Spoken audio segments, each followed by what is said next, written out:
Word, what does it, YouTube? It's the weekend. And, well, I had a fan buy me a beer, and then I had a friend buy me some beer, and I was like, you know what? It's been a good day. You know, my friends and fans are seeing me getting fucked with on the internet, and they're like, dude, don't let these losers get to you. And I'm like, well said. I just uploaded a brand new outdoor video for you cool cobras. I was walking around Casper and I saw some wild turkeys. There were like 7 of them just chilling out, and I was like, hey, people like the outdoor videos and they want to see more of Casper wildlife. So I uploaded it and made a video. That being said, the fan who bought me alcohol bought me a Guinness earlier and some Mountain Dew, and I appreciate that. And one of my fans earlier texted me, and they were like, you know what? Don't let these fucking losers get to you. And I'm like, well said. And then in that same instant, one of my friends bought me some Not Your Father's root beer and some of the Ben & Jerry's cookie dough chocolate chip. I already had the syrup in my fridge, so I'm like, that's pretty sick. I call that a good Friday night, YouTube. Good things come to those who do good things. Got the song lyrics written. Going to start recording on that tomorrow. I'll have like 4 songs by the time that's done.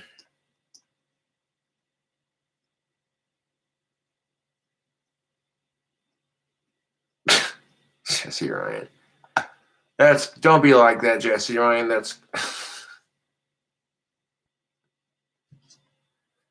Now, I do appreciate friends and fans hooking me up with alcohol, and I didn't ask them to. Believe me, they were just like, "Man, we want to do this because you do good things for us," kind of thing. And I'm like, dude, don't look a gift horse in the mouth. I learned that a long time ago. Cheers, folks. It's the weekend. Gonna grab me some ice and a cream. Thank you for those of you who've been buying the shirts. I greatly appreciate it. Another Gothic King Cobra shirt sold. Most definitely. What's up? What it do? Exhumed. I had a fan hook me up with some alcohol earlier, and then a friend bought me some root beer and some creams. We're going to do a float.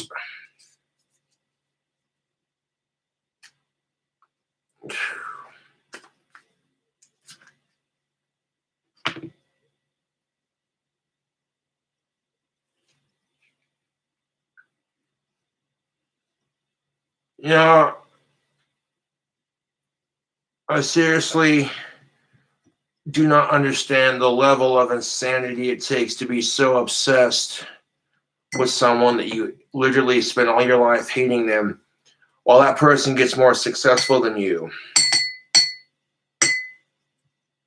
I'm not going to get into it, but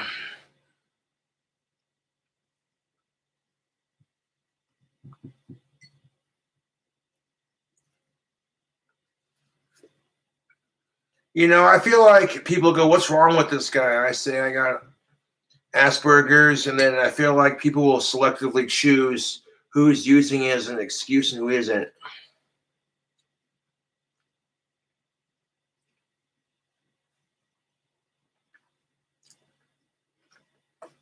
And put this back.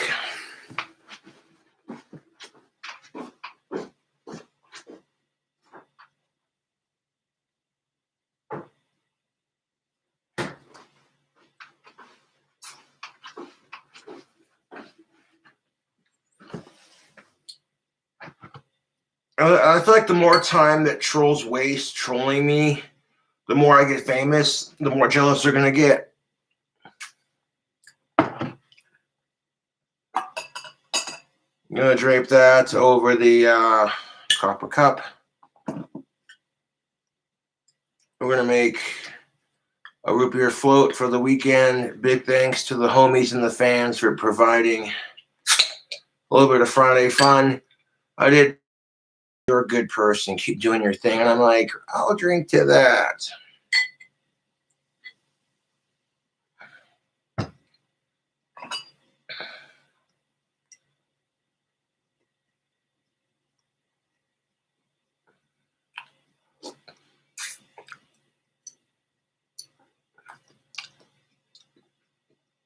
And I'll tell you what, YouTube, that album's really close to being done.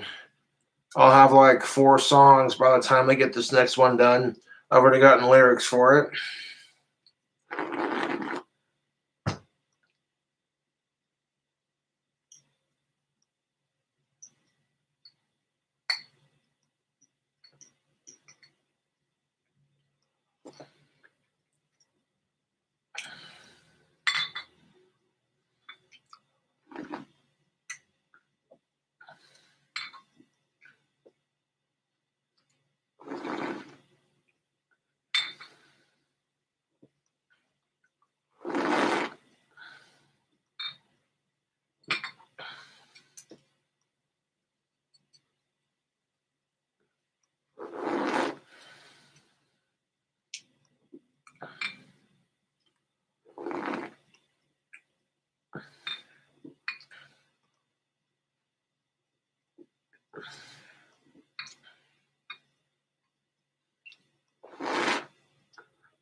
The album's gonna kick ass, YouTube.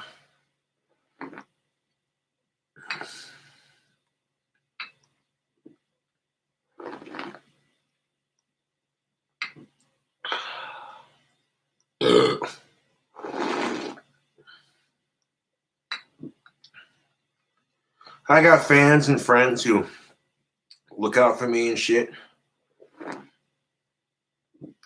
And I got family who looks out for me too. That's just it. Friends, family, and true loyal YouTube fans who look out for me and shit. And my trolls are super jealous of that.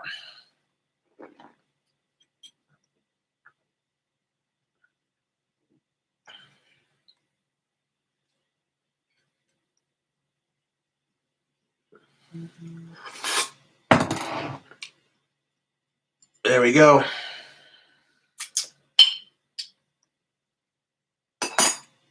I'm gonna throw this away real quick.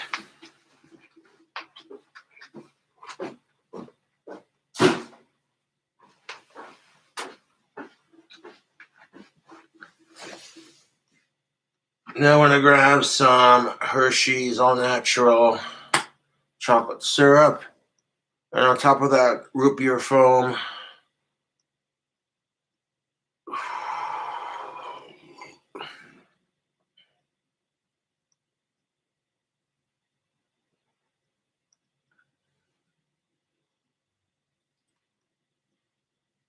It's just sad how pathetic and desperate my trolls are. And you know why it doesn't bother me? Because I got people in my life who care. I'm going places with my life. And these trolls are still stuck, obsessed over me. You know, they could literally, the time they spend trolling me, they could have had their own YouTube channel started. There she is. The Not Your Father's chocolate chip cookie dough root beer floats that I do. You know, I appreciate the support that I get. Cheers.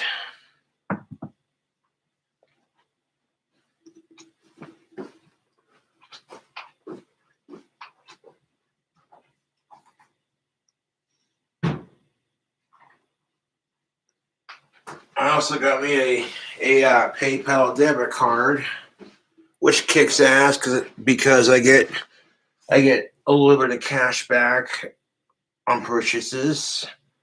That's a great way to do that. Yes, sir.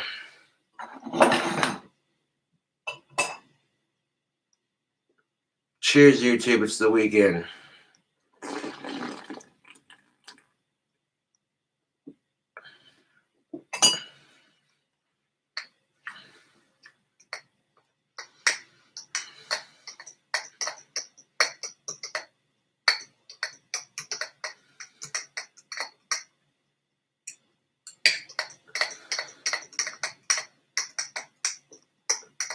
Go ahead and give that a stir.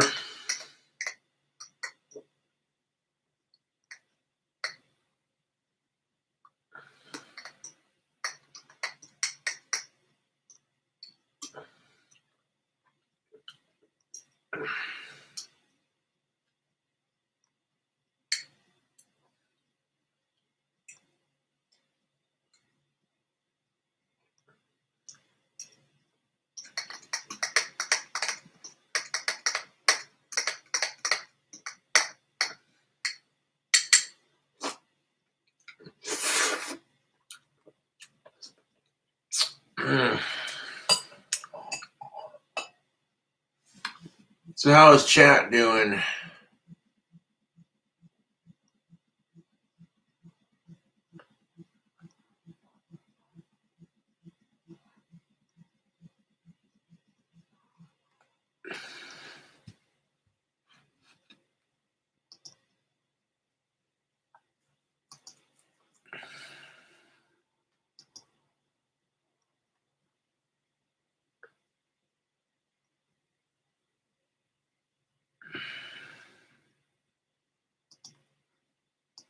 U.S. Bank is not declaring bankruptcy tomorrow. Use your dingus to mix it. That's disgusting.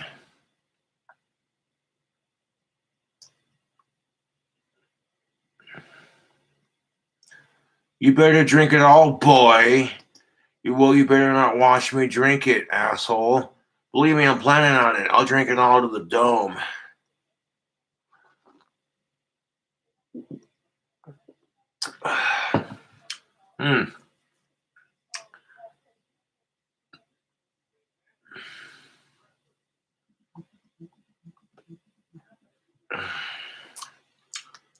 Oh boy, you got some unknown voicemails. This ought to be good.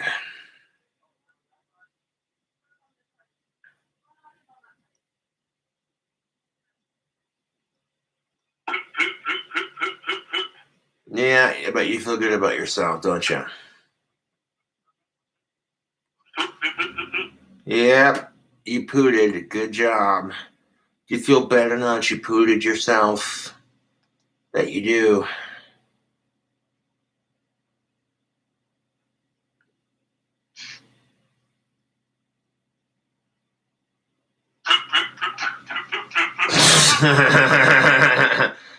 Thank you for giving me attention. I appreciate it. Yeah, they love to talk shit.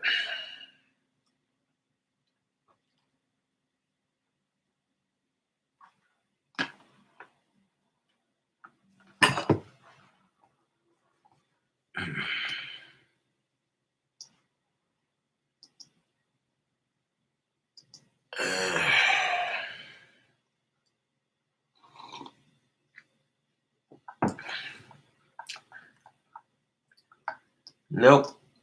I'm gonna making some good money, man. Thank you for those of you who've been buying the shirts. I appreciate it.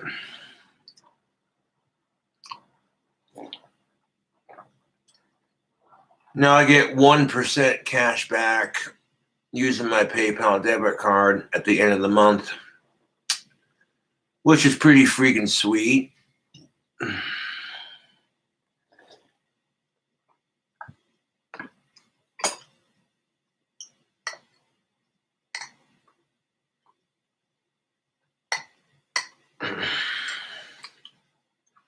Mm.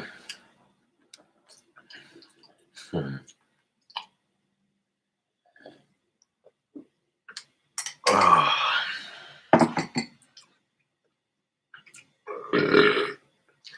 YouTube. That drink combination is fucking fire.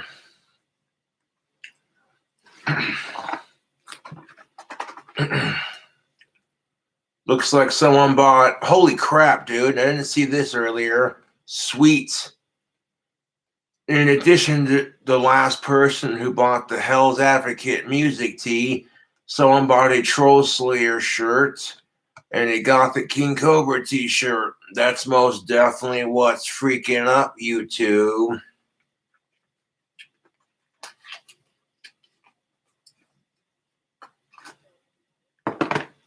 Keep it up, man. I appreciate that.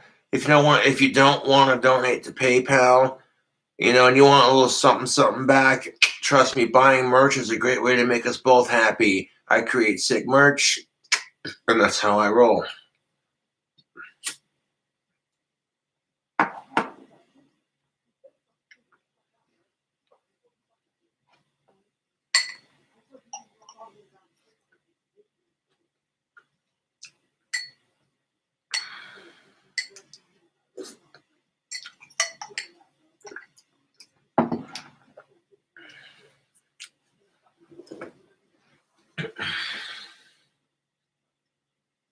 I'm not gonna look a gift horse in the mouth, like I said. So hey, I went for a bike ride after making my stream. I was gonna go hang out with some friends.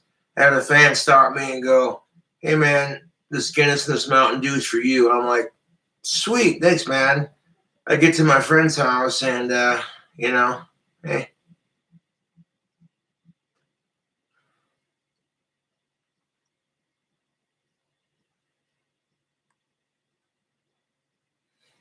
Can't argue with that.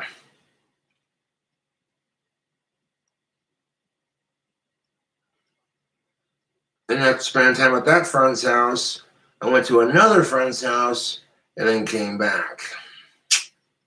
Yes, sir. I got a social life outside of YouTube, and people are jealous of that.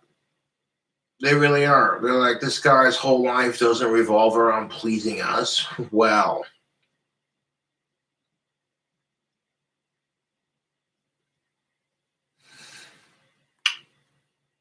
and it is of my highest opinion that the Not Your Father's Root Beer floats that I do are just decadence in a glass.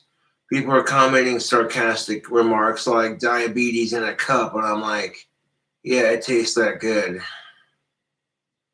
But in all seriousness, did you know that cannabis can be used to fight diabetes and reverse it?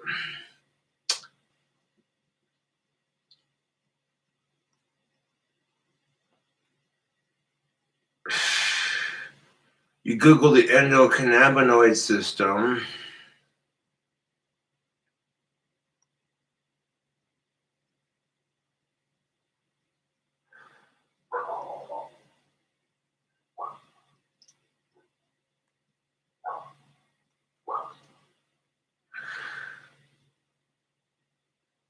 Now you know what people are gonna say, like, "Oh, that drink's for pussies." It's like, you could take your toxic male masculinity and shove it down your throat, like your mom's dick. I don't judge you for the beer you drink or the drinks you make, so don't judge me.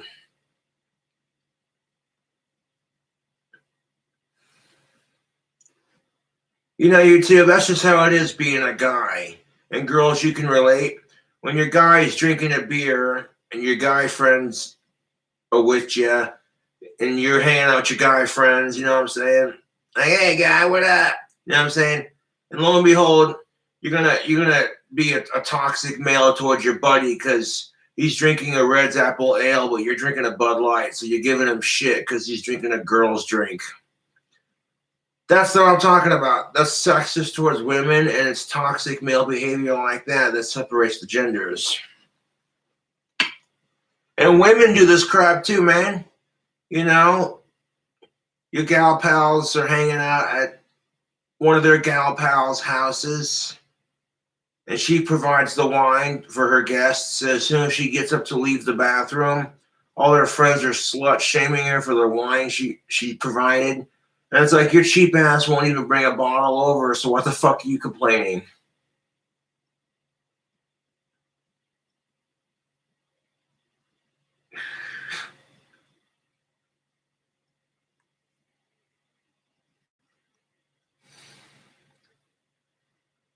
So Louder with Crowder, I subscribed to his channel because of the Change My Mind segments. He did a piece talking about canceling Dana from the Mandalorian series. But I'm like, I don't know, dude. But then dude, I don't want to get into it, politics right now. Dude, seriously.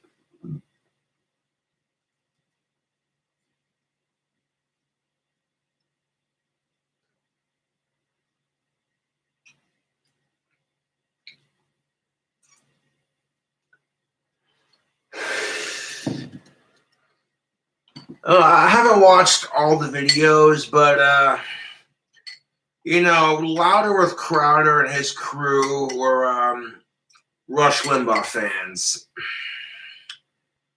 And the look on their face as soon as someone brought up the things that he did, like that he might have been a racist or a raging homophobic or a sexist or whatever, they kind of just rolled their eyes. Kind of like when people bring up the fact that Joe Biden sniffs hair. people just roll their eyes like, oh, not this again.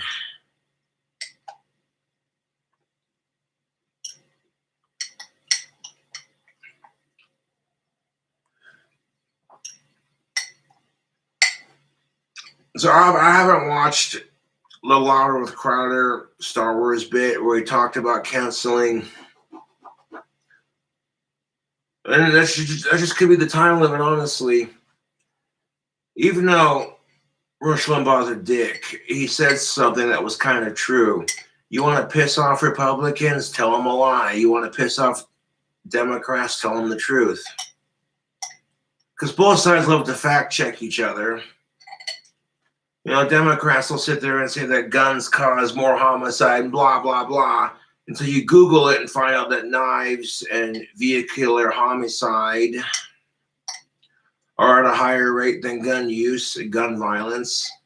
And then as soon as you fact check them and that's, you know what I'm saying, that further proves your side of the argument, Democrats will fucking lose their shit. And Republicans are the same way, dude. It's the fucking truth. That's why I'm an independent.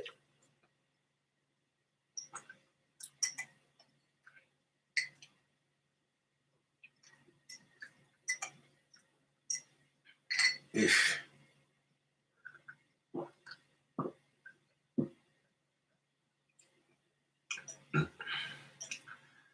Like one segment that Louder with Crowder did was there are only two genders. Change my mind.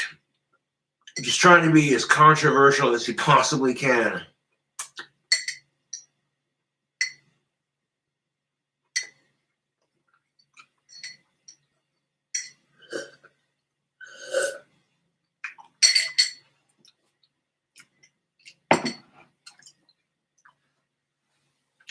In my argument, there's male, female, trans, hermaphrodite. That's it. 4 genders. Non-binary doesn't count because people who are non-binary don't know what gender they are. Simple enough, right?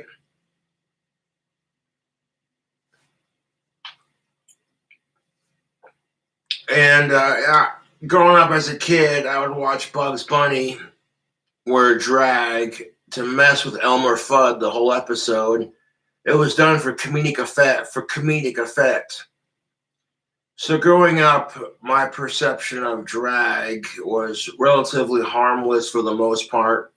You see Bugs Bunny wearing a female wig and a bra and dancing around in a tutu, and then when Elmer Fudd realizes it's that wascally wabbit, he gets all pissed off, and that's the end of the episode. But these days, younger people are being exposed to drag in a whole different way. And you got people who are sitting there pushing this agenda on people who are way too young to understand it. Then you got people like What's-Her-Face that I ranted about the other night, giving trans people a bad name kind of thing, that Jessica chick, whatever you know what I'm saying? Oh, God. Nope. Mm-mm. And then you got drag time story reading. What? Okay, I get you want to read books to certain people of a certain age because it encourages a healthy imagination, but librarians and teachers can do that. Thank you. When I was at that age, YouTube, the librarian or the school teacher would read us a book and we were just fine with it. We didn't need to have some agenda pushed on us to encourage reading. And let's not get it twisted. This is just how the society we live in is. People who have faced oppression like LGBTQ+, now we're living in a society where the other side that oppressed them is being oppressed. And it's like that for a lot of things. Hooey.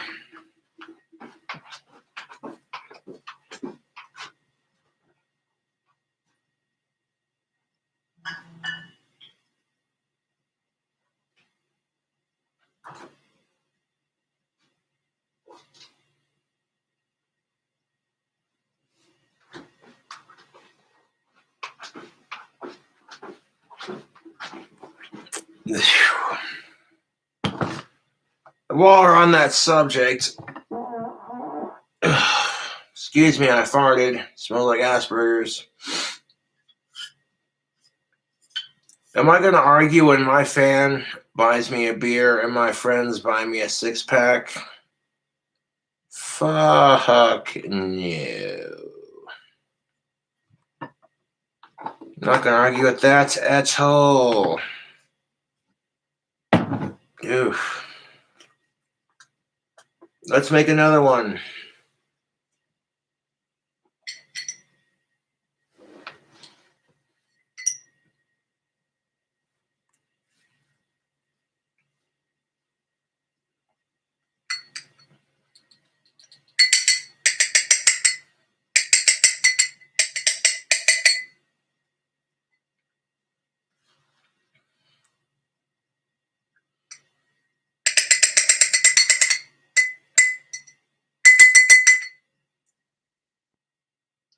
But here's where the argument lies, and I'm going to be an asshole for saying this. And it's a quote from Terrence Popp, but women will say that just because you don't have a vagina or you don't have tits doesn't mean you're not a woman. But then you got men who are getting fake tits and their dicks chopped off and calling and demanding that everyone call them a woman. It's like, it's a confusing world we live in. And I'm not trying to be transphobic. I support what y'all are doing. If that makes you happy, and as long as you're not creeping on certain people, who cares?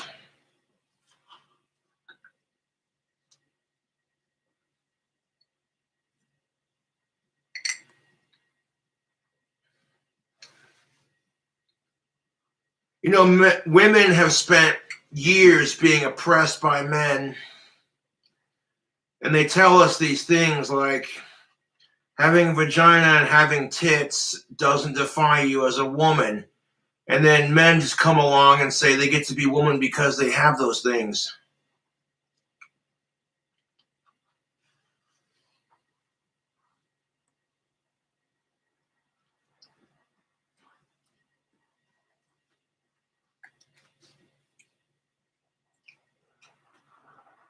And again, I'm not trying to step on anyone's toes or piss off the community here, but come on. I don't care. You want to call yourself a woman, then you're a woman. Have at it. You know what I'm saying? No judgment here. However, you shouldn't be allowed to judge other people, because if you're sitting here preaching equality and how you're sick and tired of cis people judging you, yada yada, well,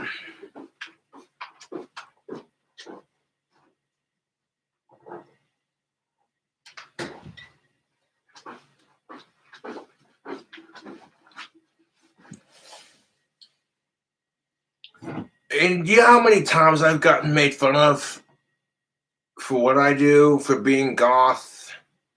The idea of a straight male wearing makeup triggers people.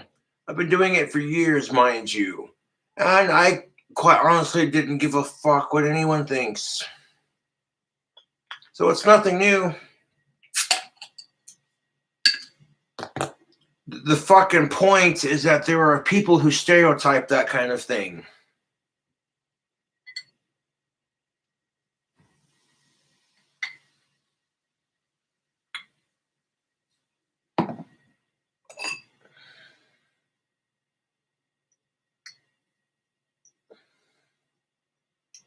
You take that fork and give it a couple pokes.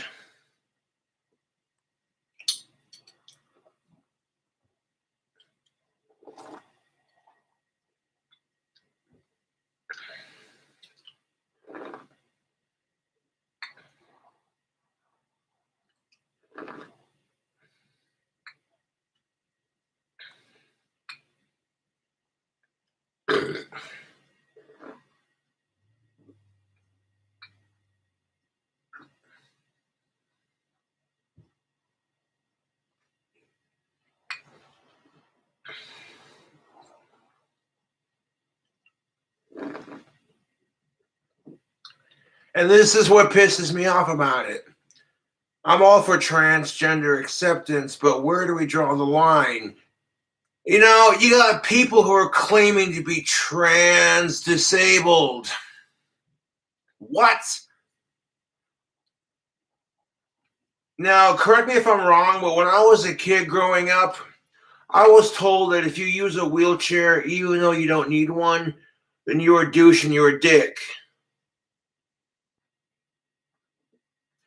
If you're a person who fakes their handicap just because you want attention, you have the biggest piece of shit. But now you got people out there who are doing it because they're claiming that they're trans disabled. And if you look it up, it's a real thing. And I'm like, I need a beer.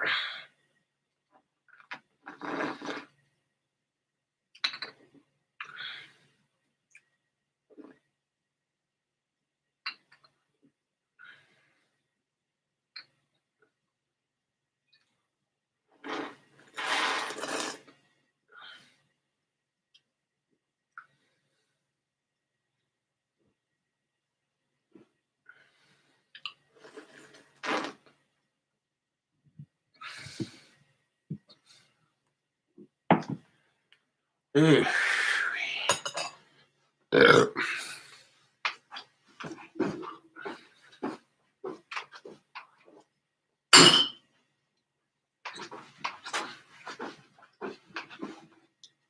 And what's the float without some of the Hershey's? All right, I have a big old bottle of this, and I'll save it for whenever I have ice cream. I'll go through it all in one sitting, mind you.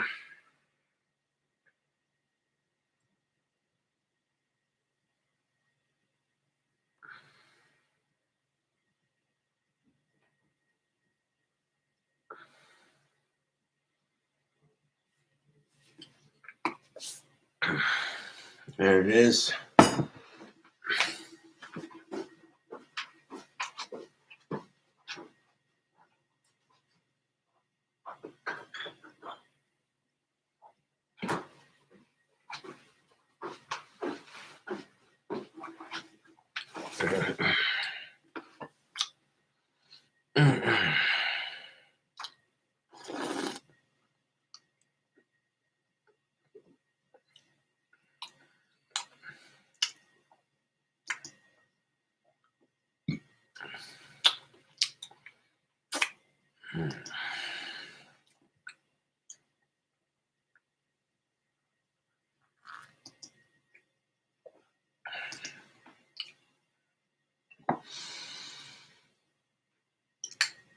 And you know what?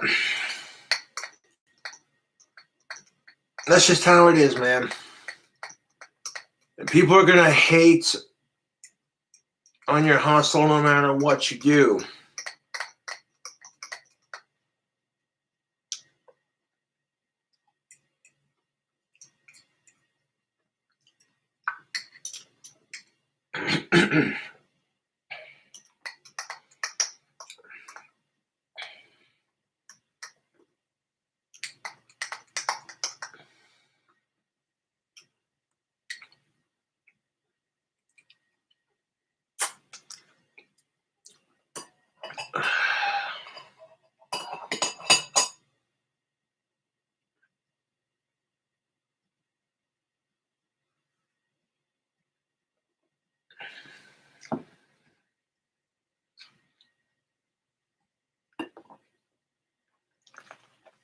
You know, there are people out there who claim to be Christians because they believe in Jesus. And I'm like, yeah, but if you go around shoving it in people's faces and condemning everyone who doesn't think like you, not only are you the world's biggest hypocrite, but you're not a real Christian.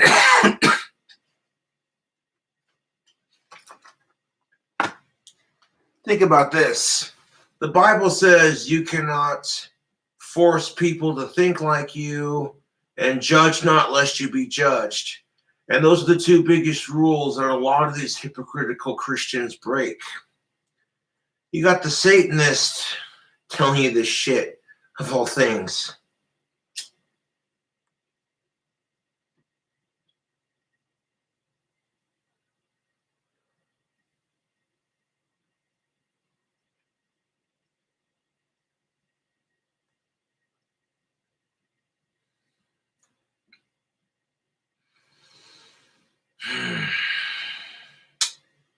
It's the weekend.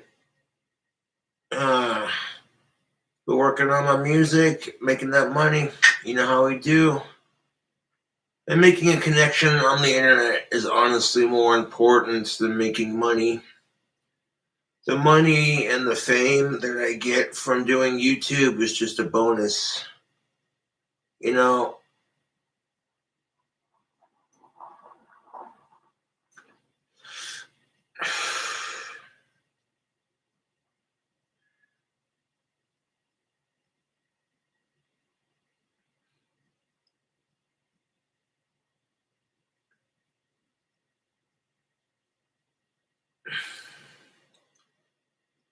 see, even though I disliked Rush Limbaugh, that quote he said about if you want to piss off a Republican, lie to him. You want to piss off the Democrats, tell them the truth. That got me thinking. I wasn't a fan of his work, but I'm open minded enough to be like, you know what? You may not like the person, but sometimes some of the shit they say. One quote.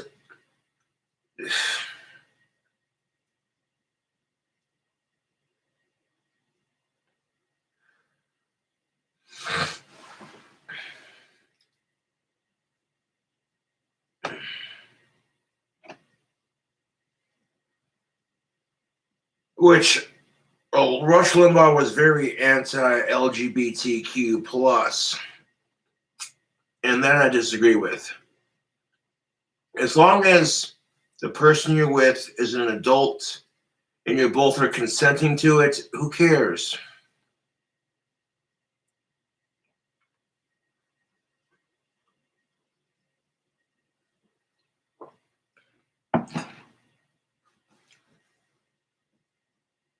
That's why it's called American freedom. You live here in America, and you're a chick, and you want to fuck some other chick, but that chick fucks a dude on the side, and that dude and that chick and the other chick are all adults, and occasionally they fuck each other.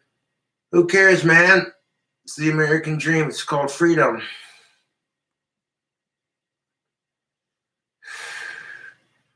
What your religion doesn't agree with it, piss off. As long as they're old enough and it's consensual, who the fuck cares?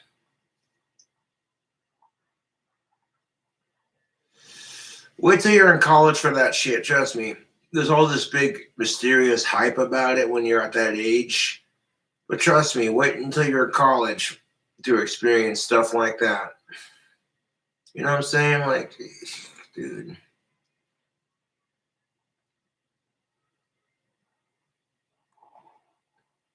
Your high school experience will be a lot less miserable if you're less concerned about finding a girlfriend or a boyfriend and more concerned about getting good grades and graduating and just making friends and chilling out. You know what I'm saying?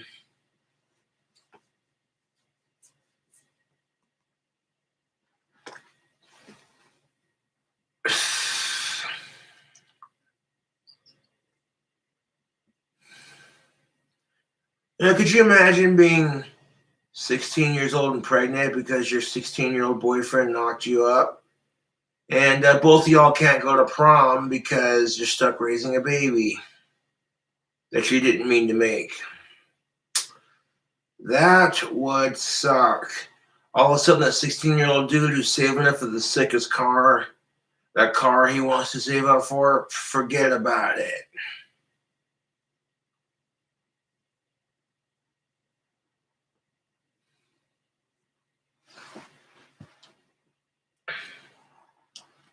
All of a sudden, you're pulling double shifts at your part-time job to pay for that baby's diapers. Oh, jeez.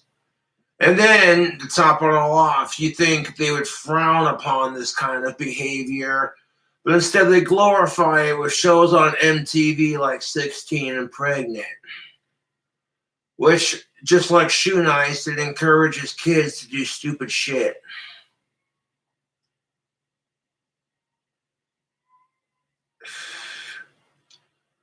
Then come to find out that MTV is kind of shallow, and if you're not considered attractive enough for their standards, they won't make an episode about you. Which is kind of sick because it just shows you that how bad the problem really is in our country. Jeez.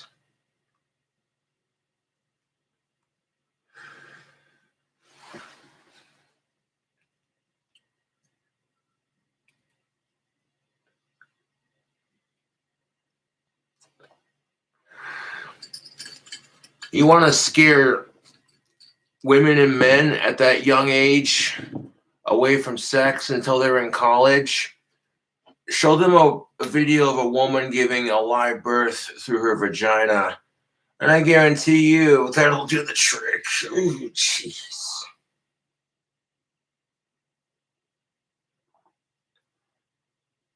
Women at that age are so obsessed with their figure, they see that shit, they're gonna be like, hey, no. Men at that age are gonna be seeing the woman squeezing the fuck out of her man's hand and you did this to me, asshole. And they're going, oh, no, I don't want responsibility for that. Fuck off.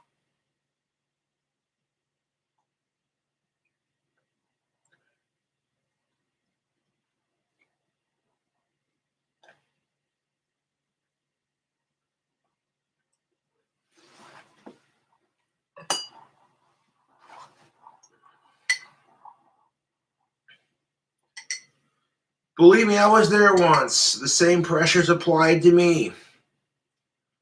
You weren't cool unless you had a girlfriend, kind of thing. That's stupid. And this is something that adults need to realize too, is having a romantic relationship doesn't define you. You define yourself, YouTube.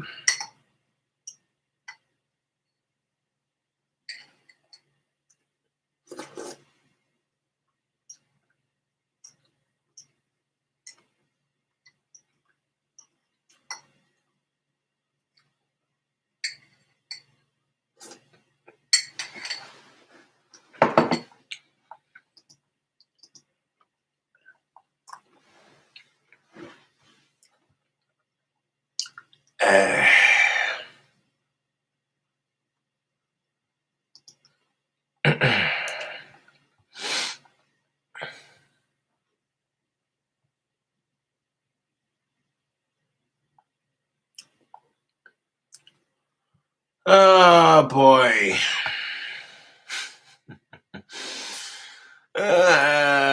Why?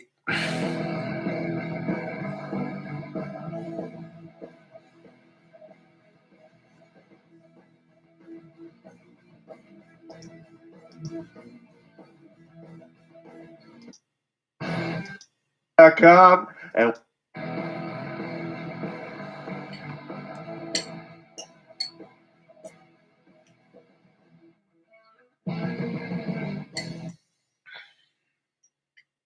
all right. Terrence Pop here, Redonkulous.com, and we got one hell of a show for you tonight. I hope you're ready for some cocksuckery, because that's what's going to go down here. Take it away, please. It's like your wife's favorite thing. Allegedly. Ex-wife's favorite thing. Allegedly. Allegedly. Allegedly. It's, I mean, not that there were firemen with lots of hose that could attest to this. Listen, allegedly, hypothetically. Allegedly. And speaking of firemen, could you imagine for 1 second, the firemen who had to rescue that one Jessica chick from her bathtub? They're coming back like soldiers from Vietnam, going, I've seen some things, man. Things that a man was never meant to see. And the chicks that are helping them are saying the same shit, like, dude, I'm going to need therapy after this.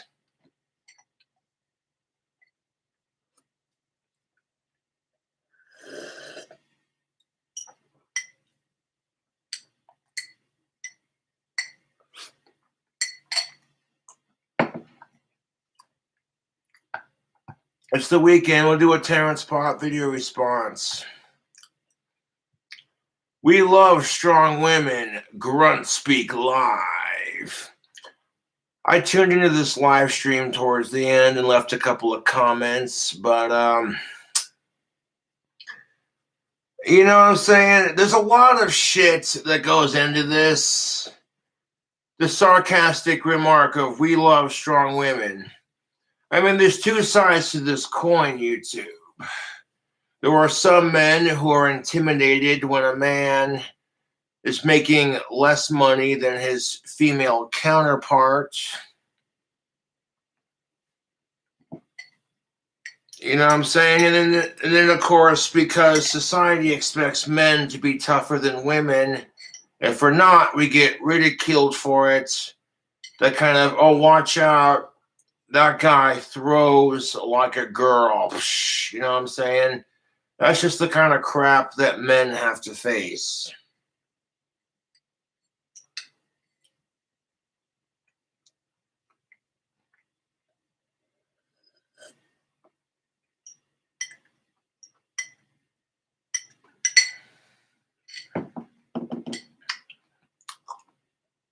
Oh, that is a sugary alcoholic overload of goodness right there. Really hypothetical. Hypothetically, shit. So it's kind of like saying women love assholes until they have to put up with them, or that men love slutty women until they have to put up with them.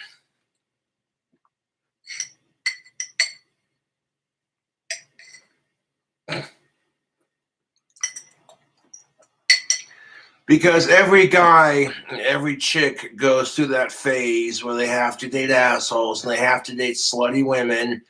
And they'll sit there and bitch to their friends about how they can't find the right one. And what have I said before on my channel? If you actively stick your hand on a hot burning stove and you burn the fuck out of yourself, all of a sudden you're going, I wonder if that'll hurt again. So you're dumb enough to stick your hand on the stove again, and then you burn yourself again, and then actively bitch to anyone who will listen, why can't my hand stop hurting? I don't know, why can't you stop sticking your hand on a hot stove? Are you stupid?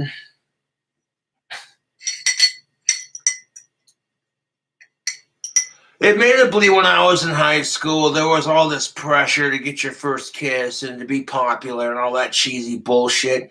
But once you're out of high school and you realize that shit doesn't matter, you're like, eh.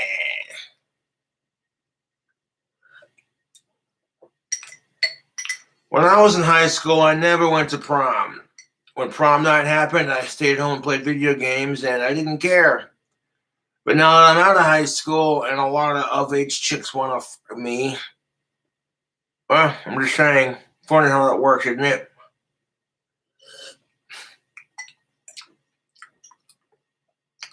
That's a leaf from my book, fellas. The chicks who rejected me in high school, a lot of them are going, I kind of wished I wouldn't have rejected Saunders. He's a decent guy.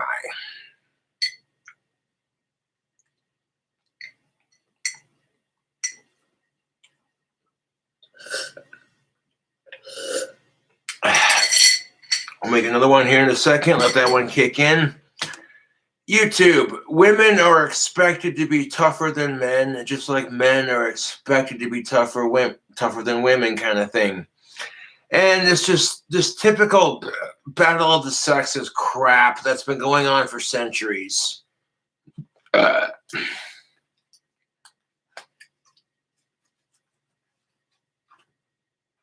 And you see it reflected in the episode of South Park known as the Strong Woman episode.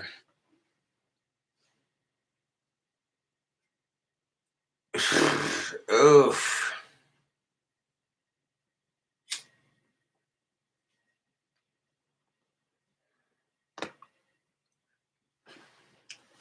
And there's nothing you can do about it except acknowledge it for what it is and be like, you know what?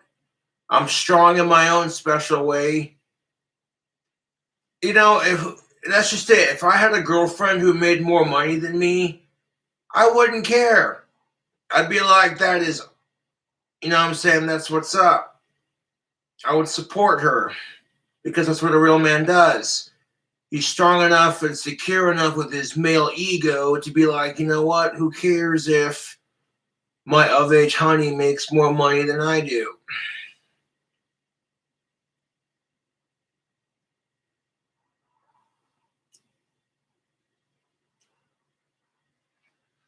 And you know what? It's, you know, at the end of the day, your guy buddies may give you crap like, oh my God, Sheldon, your wife is tougher than you and she makes more money. You're a little nerd beta male bitch. And you look at him and go, well, at least I have somebody.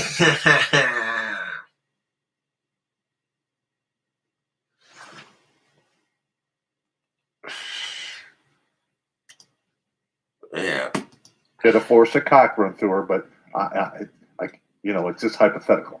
She's had more wood processed by that meat sack than a lumber mill. Allegedly. Allegedly. Yeah. Yes. Welcome to Grunt Speak.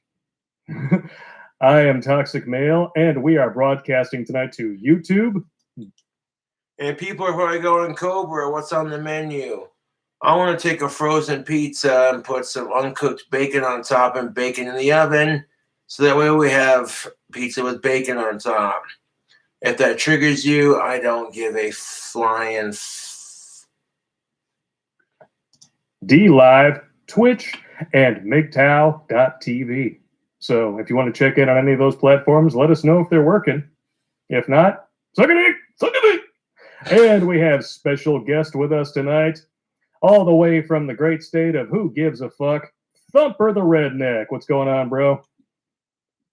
Hey, what's up, man? How you guys doing tonight? What in the cockfucker You guys is look that?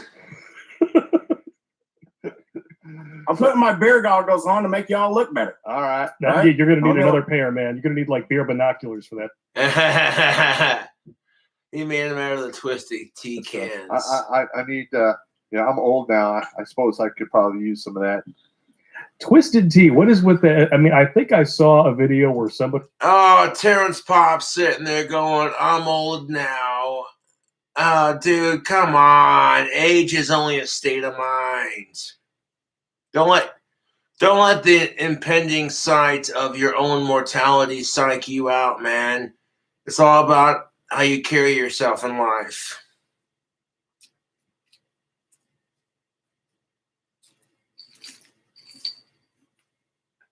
Well, let me just get the goods warmed up.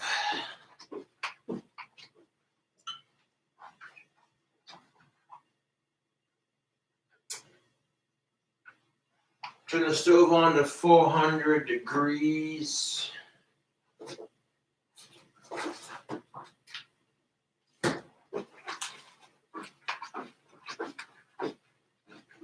We got a Red Baron Classic Special Deluxe Pizza. We're going to throw some bacon bits on top and throw it in the oven.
Here's the frozen pizza before we put the bacon on it. Sweet.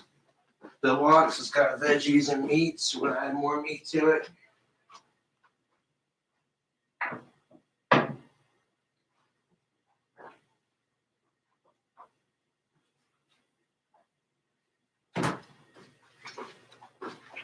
We got some Oscar Mayer naturally hardwood smoked bacon. And we'll put a couple pieces on there. Take like 2 and tear them up in little chunks. Put it on top, see how it looks.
You take, tear up another piece.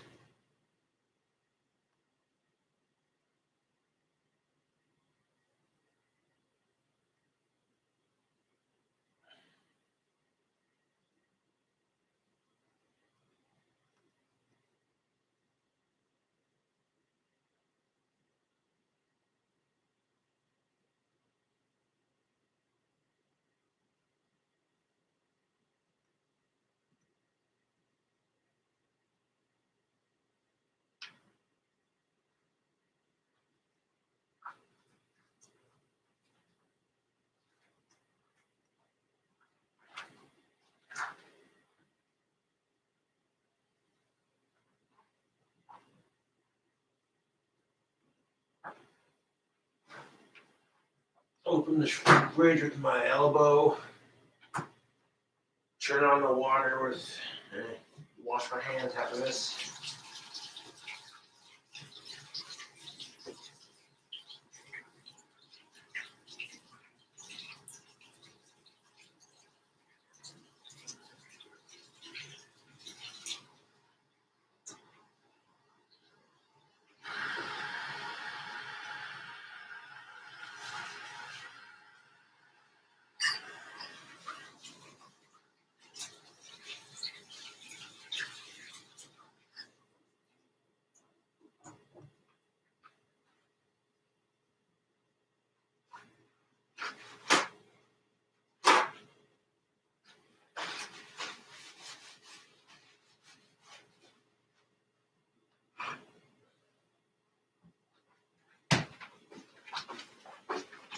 Took 3 strips of bacon, tear them up into little pieces, put them on top of the pizza, so that when I bake the pizza, the bacon will be cooked on top when it's done.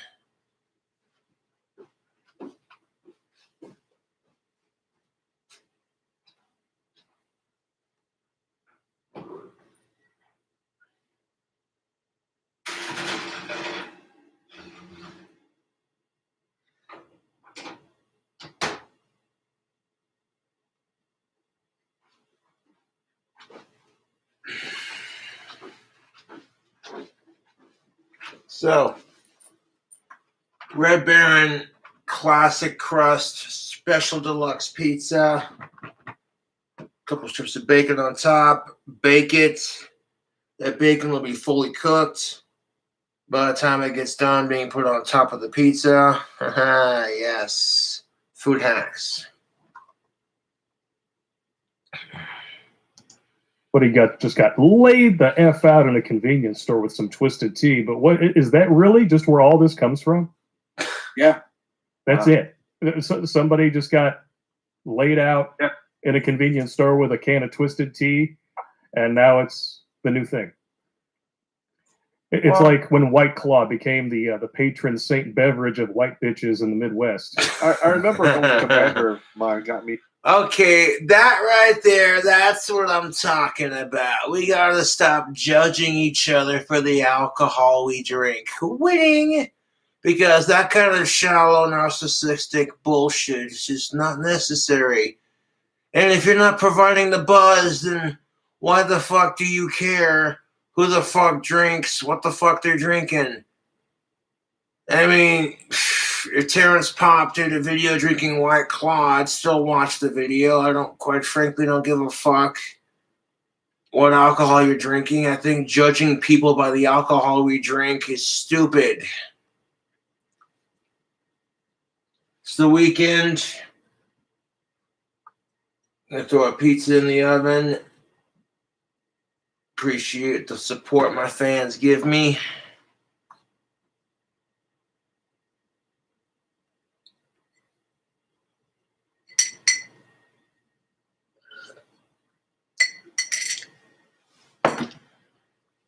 Dude, I made a really awesome chunk of change with the Christmas album.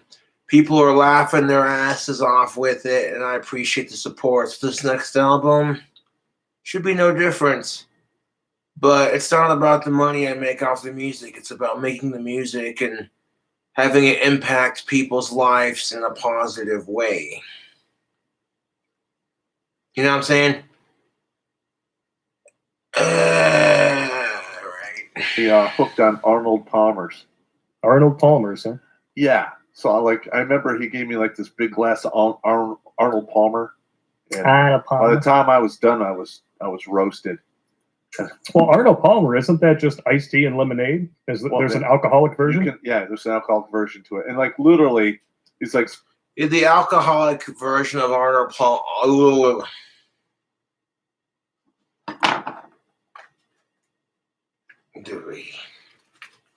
The alcoholic version of the Arnold Palmer is delicious. Instead of worrying about our mortality rates, instead of worrying about, oh, hey, that person drinks this alcohol. Fuck that. Who cares when you're going to die? Just make the best of what you have now, damn it. And you have to remember this one simple factor. There was someone out there who has it way worse than you have. YouTube, preach that. So, Pop, what do you think of Arnold Palmer? I'm like, fuck Arnold Palmer. As I'm laying on the floor going to sleep. Like literally, I laid down in this living room and I'm like, I'm sleeping here. In a pool of your own vomit, I'm sure. No, I'm not a puker. Not a puker? No, I'm a sleeper. Oh, okay. Or a fighter. Or another F word we won't say here. Yeah. When I was younger, of course. Not a big deal. What are you, a single motherfucker? I mean, effort. I mean, well, technically that would be correct on both terms. Yes. Since you, okay, you got the phone blowing up.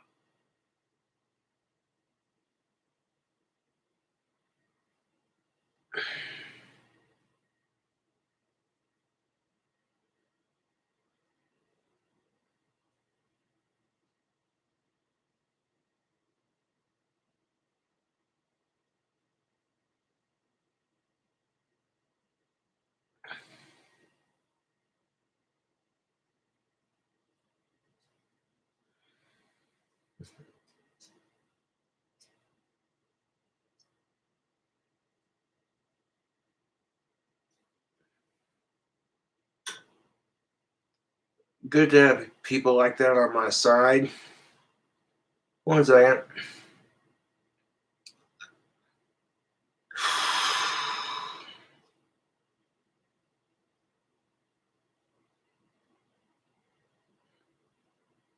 Josh, I know you're live streaming right now, but her BF's brother needs some advice and really wants. Here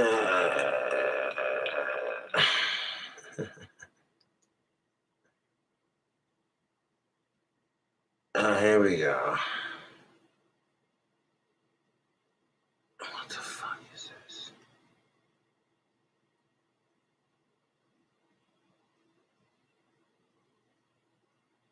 Yeah, that is fake as shit.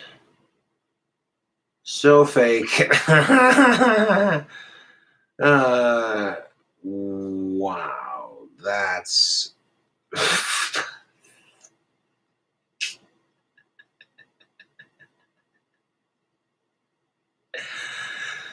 Oh my god, people are taking my Grand Theft Auto Live stream that I made.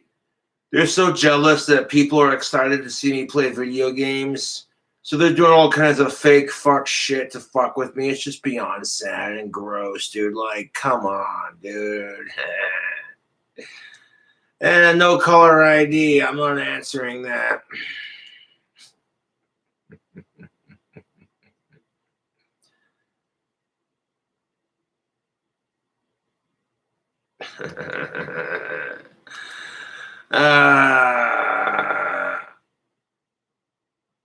All right.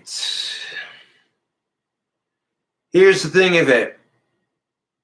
A lot of my fans have started interacting with my subreddits, and they're literally trying to get some of that other shit taken care of so it's not overrun by trolls. When my fans start getting sick and tired of your shit, trust and believe my trolls are in for a world of hurt. And all I gotta do is sit back and watch because they've been fucking with me for years. Jealous because I do my thing and get my hustle on, and all they can do is talk shit. Jeez.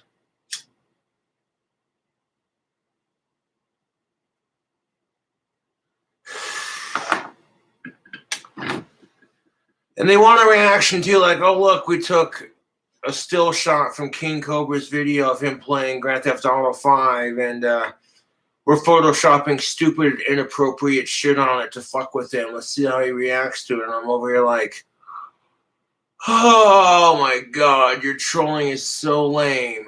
Dude, my trolling is next level. If you didn't give a fuck about me, if you hated my guts, and you sitting there saying, I'm not jealous of Cobra, but I'm going to sit there and do everything I can to fuck with him and obsess over everything he does.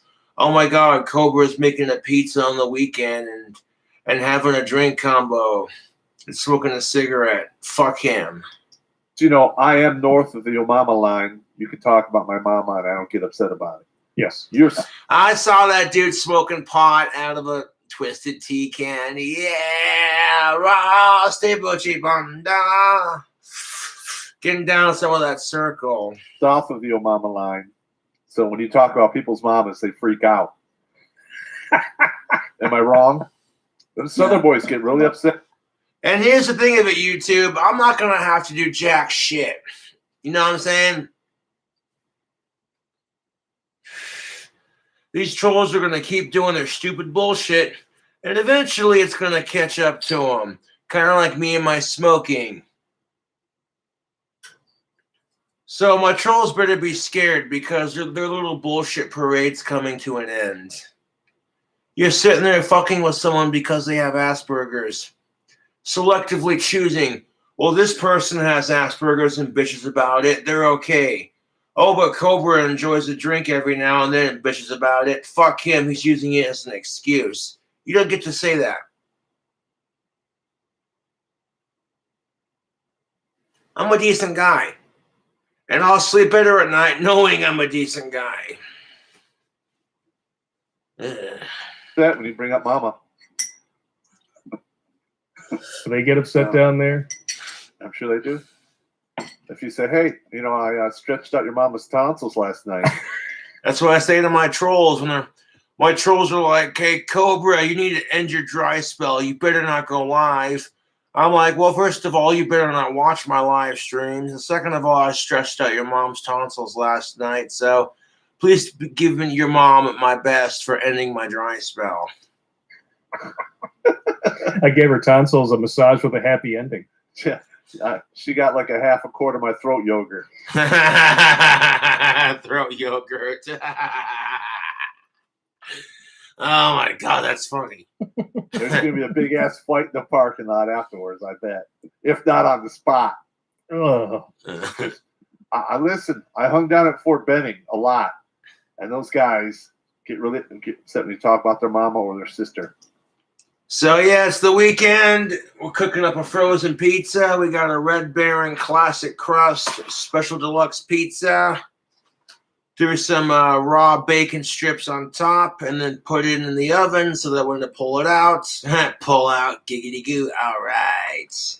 The bacon will be fully cooked. You'll be able to have a nice deluxe pizza with some bacon on top. Go ahead and keep that right there for free advertisement purposes. And we're going to make ourselves another float because it's the weekend. Yes. Big thanks to the homies and the fans for supporting me.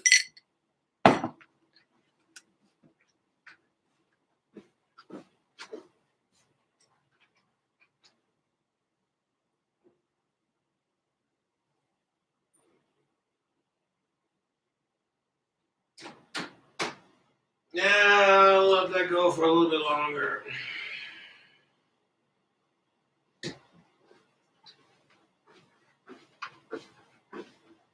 King Cobra and his goddamn root beer floats.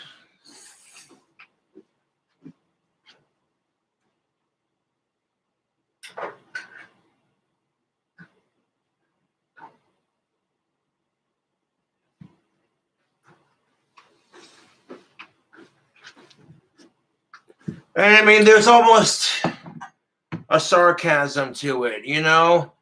Women are expected to be tougher than boys, and boys are expected to be tougher than women. So whenever we see the strong Disney princess type, we're all supposed to bow down and kiss her feet and be like, oh, you're so stunning and brave and blah, blah, blah. But when you see a strong, independent male, it's seen as toxic. And I'm like, hey, what?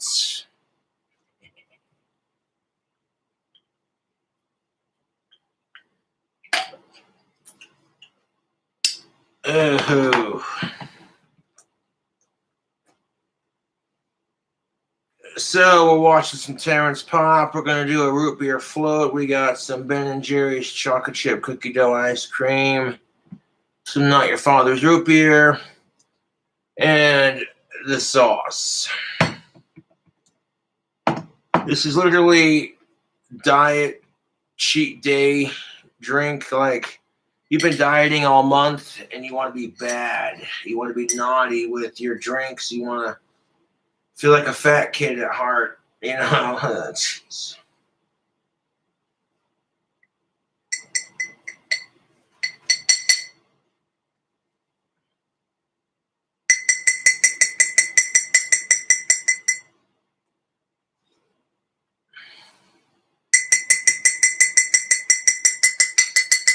Because if you want to have a conversation about ending segregation, fuck sexism and fuck racism, let's have a real conversation about it. Because at the end of the day, it doesn't matter if we're being segregated racially or sexually speaking, as in gender. Get your mind out of the gutter, you sick fucks. It's still segregation, whether it's gender segregation or, you know, racial segregation.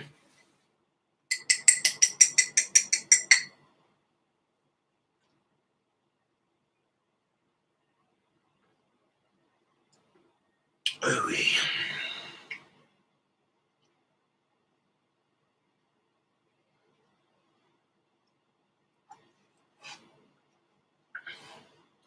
This is just ridiculous.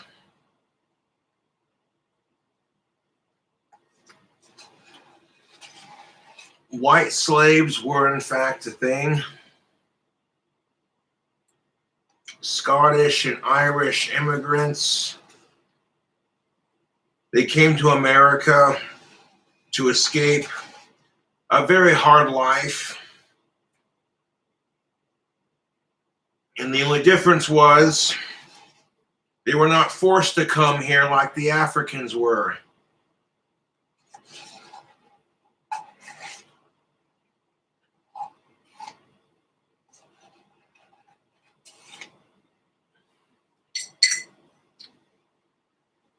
But could you imagine, YouTube, for just 1 second?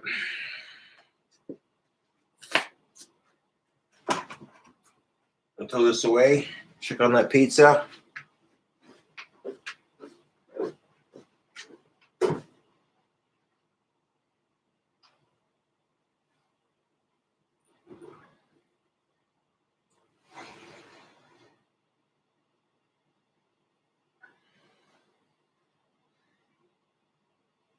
That's looking pretty good, man. I'll let it go for a little bit longer.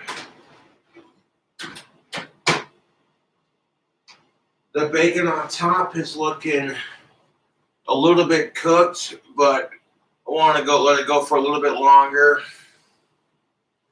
Back to what I was saying. African people were sold off by their tribe's leader for based goods. They didn't choose to come to America. They weren't forced to like the Irish and Scottish were.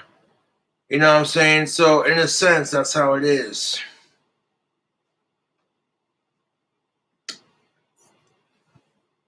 Now, much like the English, the Irish and Scottish are going, you know what? We're sick and tired of being treated like crap over here. We're going to go make a better life for ourselves over here. Only to get enforced into slavery by fellow whites of all things.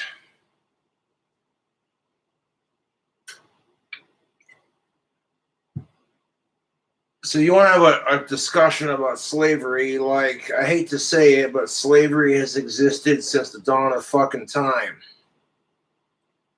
The ancient Egyptians were some of the first motherfuckers to be enslaved.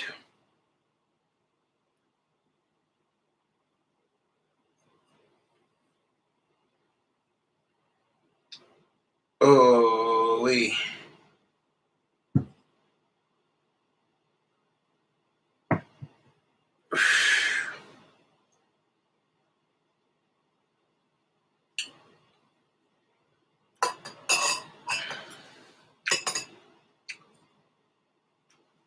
But nobody wants to talk about it when it happens to the whites because, YouTube, it doesn't fit the narrative.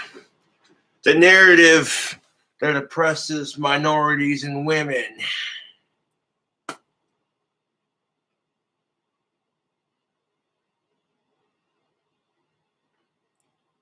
If it happens to women or minorities, it's all over the fucking news. And when that kind of crap happens, now the systematic racism is being flipped around. All of a sudden, whites today, who had no responsibility for what whites 30, 40, 50 plus years ago did, are being persecuted for something they didn't do. And it's not fair, but then again, it's also not fair that women and minorities have had to go through the crap they've had to go through. So...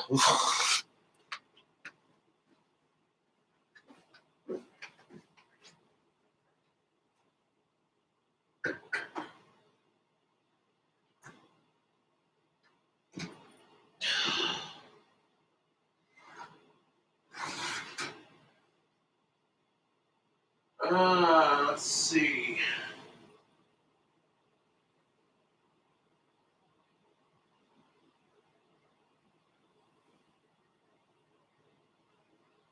I wanted to go for a little bit. Actually, you know what? I'm looking at that bacon pieces. Looking all right. For the most part.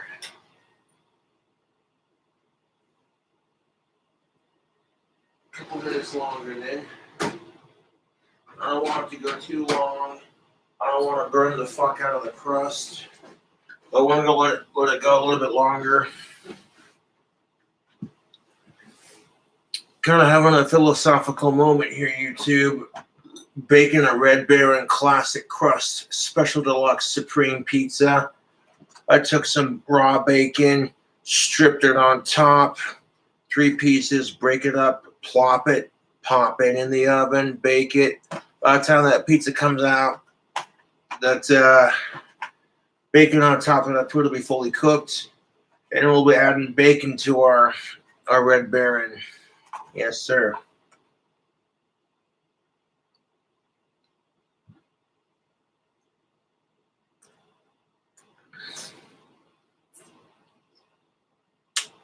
Let's root beer float. Oh, lordy. YouTube, this root beer float is a fat kid's dream. Oh, yes. I found another liquor store thanks to a friend of mine who bought it for me. They were like, hey, man, fuck your trolls. It's the weekend. We're getting smashed. Nothing you can do about it. You can't say no. I'm like, dude, I'm not going to lick a gift horse in the fucking mouth. My friends want to drink and party with me. I'm down. I'll party with them all the time if I can. If you really want to fight instantly, talk about their grandmother. Grandmother. Oh, yeah. Yeah. What about their grandpa or grandpa? Nah. Don't do Yeah. anything. Grandpa's got old man strength. They can take care of themselves. Yeah, like you're like, hey, I exercised your grandma's, silly putty pouch. Get ready for another sandwich. Yeah, grandmas all have a silly putty pouch because they take it and they put the AARP coupon up. Okay, let's check on that pizza, YouTube.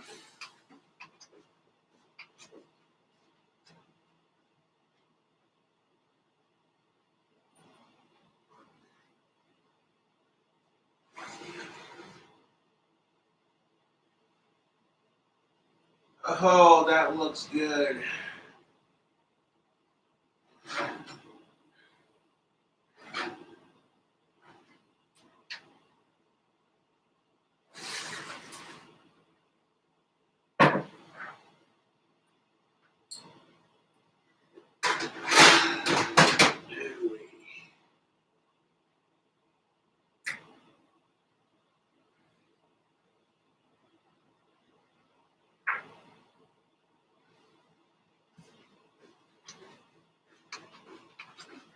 It's a little bit burnt, but I'm still going to eat it. That bacon on top is cooked, though. The cheese kind of got a little crispy on the edge, but that's all right. I don't care. I'm eating it. I'm not going to eat it all in one sitting, but I'll definitely eat some of it. At least a slice for YouTube.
That Red Baron Special Deluxe Supreme Pizza with the veggies and the meats.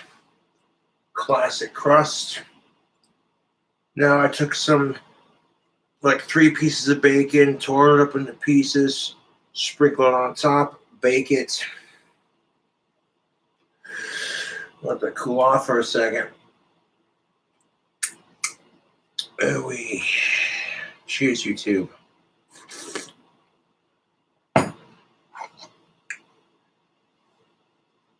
You know what I'm saying? I hear both sides complaining about the dating scene. Oh, that one's broken for the pipe. But either side doesn't want to change. So,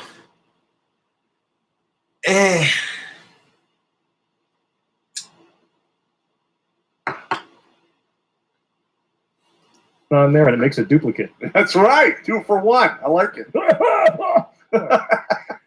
Gotta stretch it out so you can cover the whole page.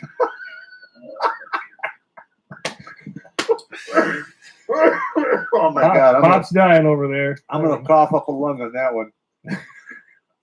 I used to have silly putty as a kid. So Maybe did I was I. like the last generation that really Oh. used it. That shit was awesome, man. Yeah. I used to take it and I used to get like a blowgun and I'd make the round bullets out of it so it would just fit in there and I'd freeze them. Oh, And then I would take them out and shoot people with that shit. They would cry. so that could do yes. Oh, yeah. I can imagine that would not feel fantastic. No, I'm an evil genius. I should do dickhead shit like that. So, You do dickhead shit? No. dude, I was terrible. I Dude, if you had smell-o-vision right now, the smell of this Red Baron pizza with the bacon on top, waffling through the apartment, glorious. could literally go on for like an hour. All of the horrible stories I did as a child. Well, then let us know in the chat. Do you want Pop to do a whole stream just talking about the random dick shit that he did as a child? It was bad. It was bad. Never mind all the random dick shit you did as an adult. But nobody got Yes. killed or permanently maimed or burned. I Allegedly. got to put that in there. No, seriously, nobody. I did bad shit, but like, I was not a And nobody's firebug. dog died. Yeah. Allegedly. Allegedly. Allegedly. Holy crap, I'm trying to do a stream for the weekend and my phone is blowing up.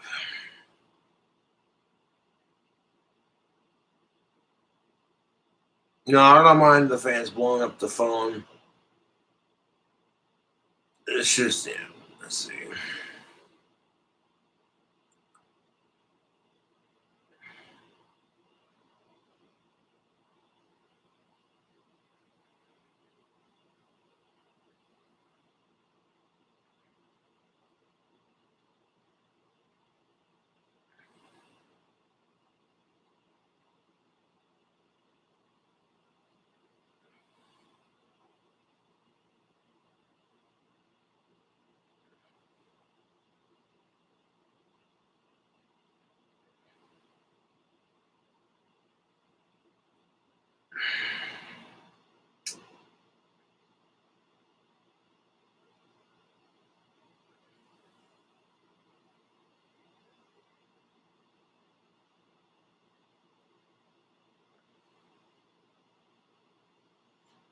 Man, hearing that story just makes me appreciate being single. Enough said on that.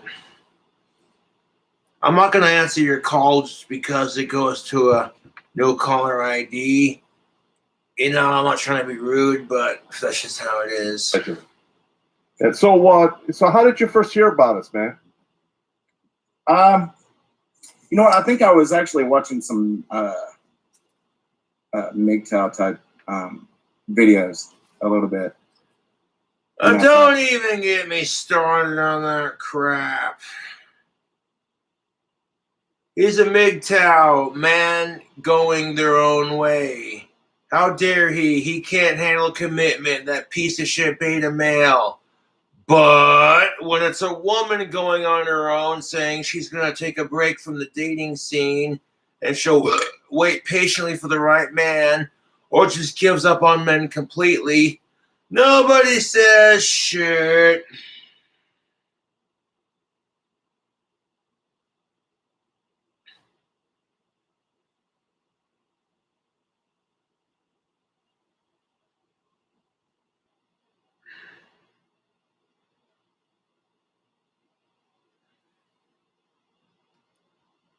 Okay, not trying to be rude, but that's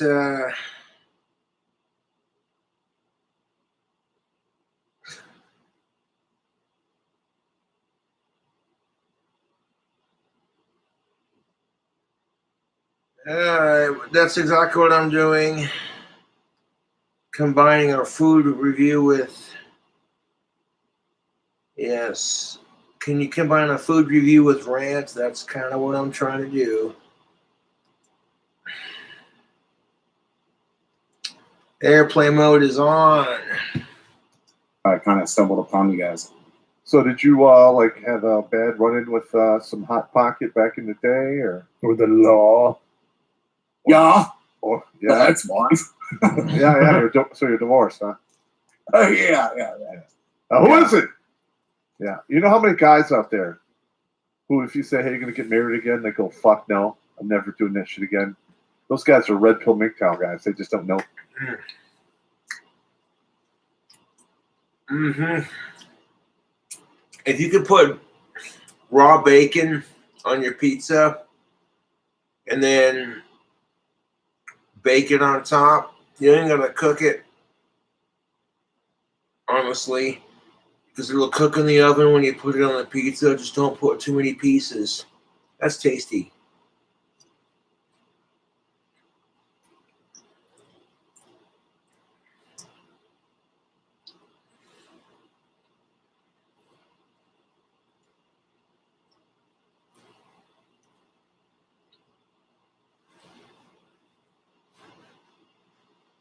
And why is that?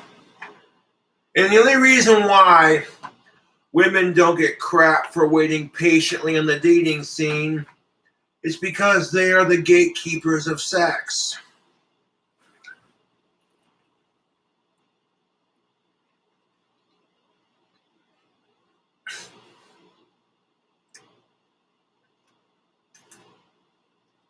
Which I partly agree with. The other half that doesn't says, well, men have bodies too, so it's just as much their body as it is yours, kind of thing.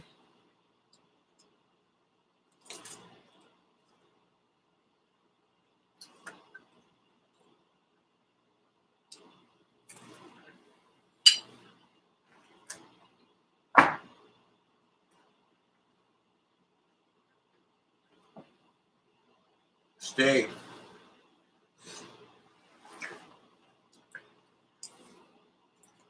Oh yeah, they don't realize that they've adopted the philosophy. It's just there's not a name or an acronym for it.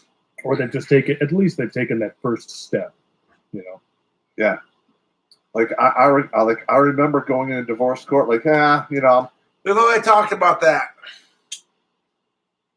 Because the negative stereotype for men is all men want is sex. Men are expected to be in the mood all the time. And because women are the gatekeepers of sex, they're expected to be in the mood all the time. And it's equally frustrating for both sides.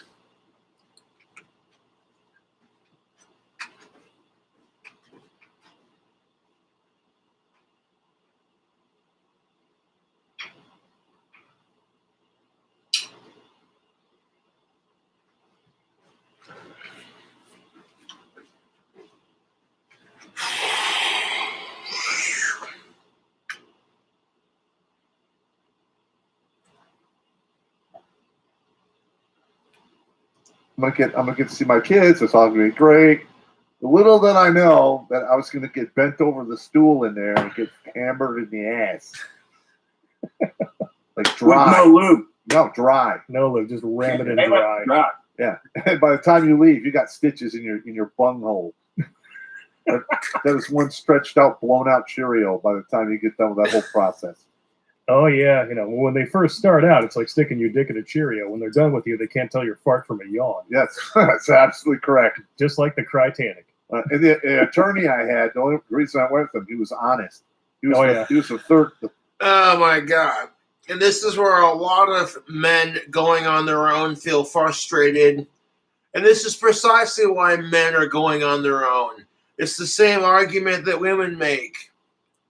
Well, if women can do it, I can do it better than they can.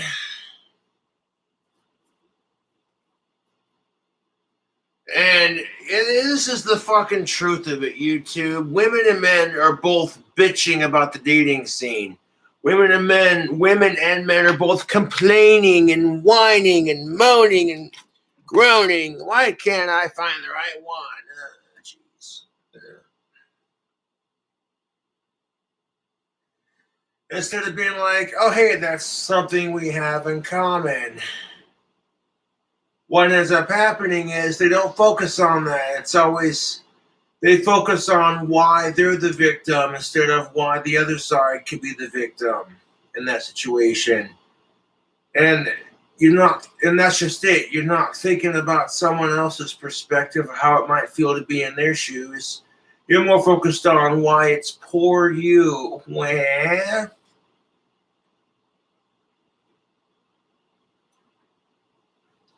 and that's why dating and gender relations suck, because women and men are so focused on, well, the other side does it, so why can't I? Poor me.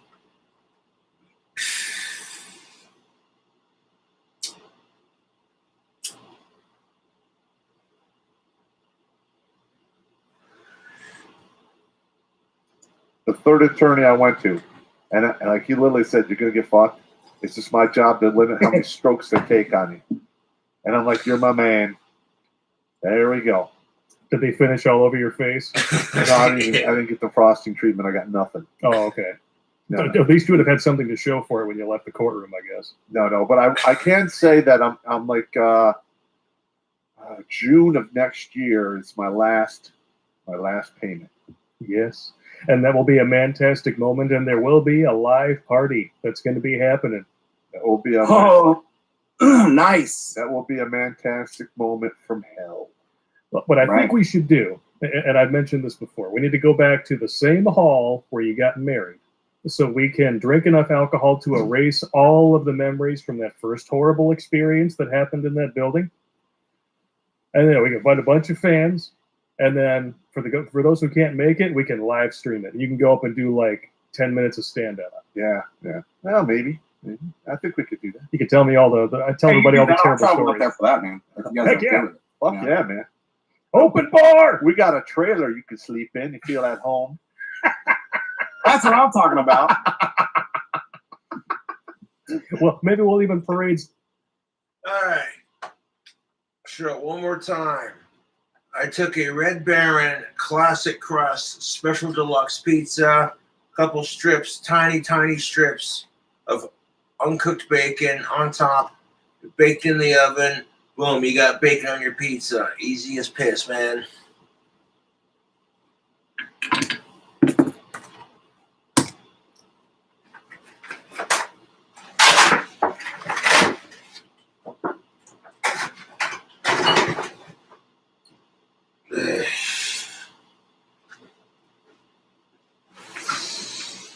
And one person texted me earlier today. He was like, man, this guy that texted me was dealing with troubles. He sounded like one of those types that was just done with dating. The dude texted me. He says, you're lucky you're going through a dry spell. You don't have pussy clouding your mind. And I'm like, here's the thing of it. It's okay to want of-age pussy. Just don't let it cloud your mind. Don't let it control you, man. Just because women are the gatekeepers of sex doesn't mean they have to control your life, fellas.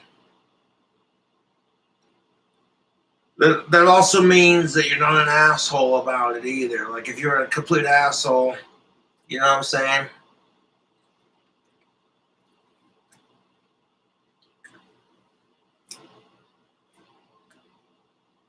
I'm serious. Now, there's a big difference from letting your woman control you because she knows you want pussy versus being open to her suggestion. Big difference. And you want to be open to her suggestion because then you can't expect her to take your suggestion seriously.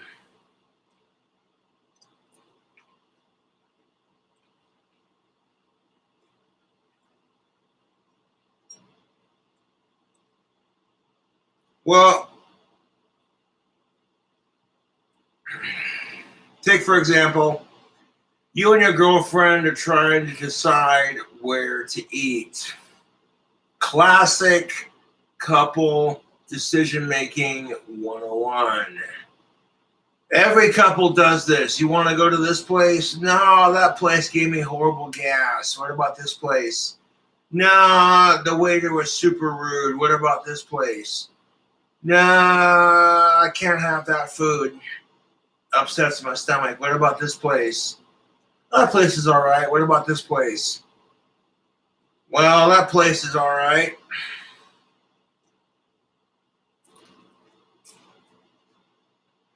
What do you want to eat? I don't care, babe. Just pick something. No, you pick.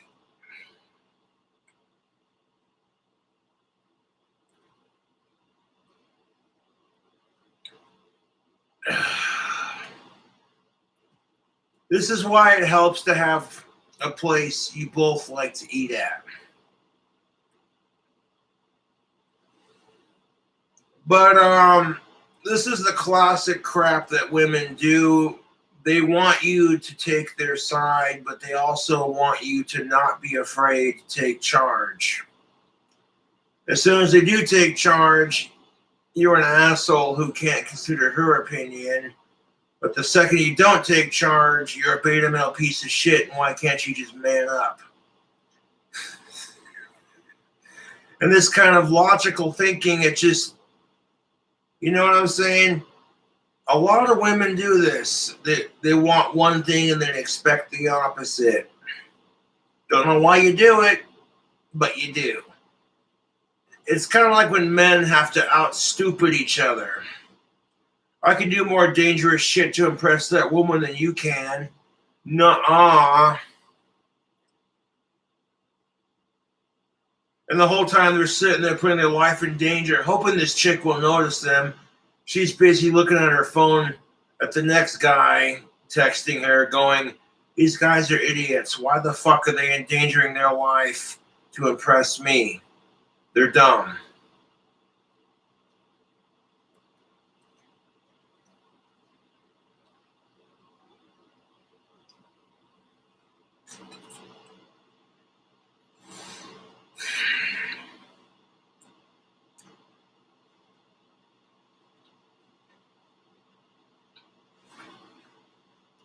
Some lot lizards by for you. Yeah. Hey, I'm Yeah. offended. I'm offended. Yeah. Offended. Yeah. No, You're joking aside. You're like, no, I'm just playing. But no, seriously, there's two words we've heard too many times in our society. I'm offended. Why are you offended? Because that person identifies as a sparkly dragon unicorn attack helicopter. And if you didn't identify with their pronouns, you're the one that's mental. Forget the person who identifies as a sparkly unicorn dragon attack helicopter. What? There's a...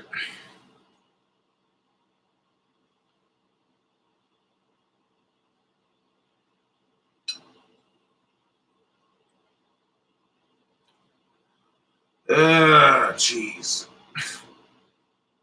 People look for an excuse to be offended, and then as soon as they get what they want, they're pissed about it. What? That's what it feels like. Our overly sensitive snowflake society looks for everything possible. You know, the slightest thing that might be sexist or the slightest thing that might be racist. Like, we must find that which offends us. Like, they look for every little thing to be pissed off about. And then as soon as they get it, they're pissed. I'm like, well, be careful what you ask for.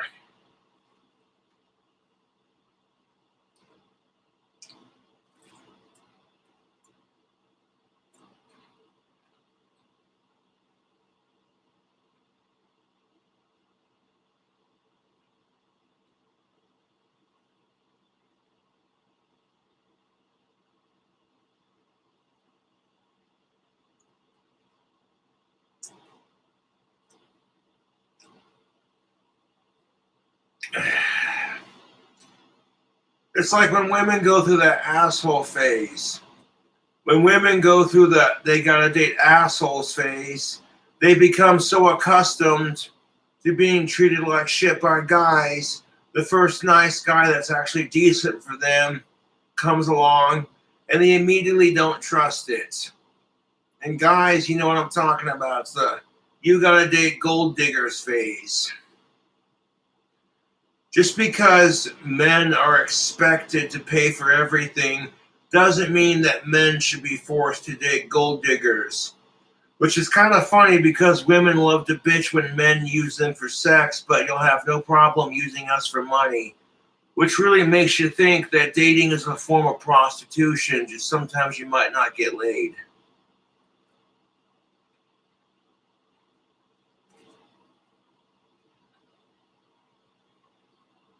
Oh, jeez.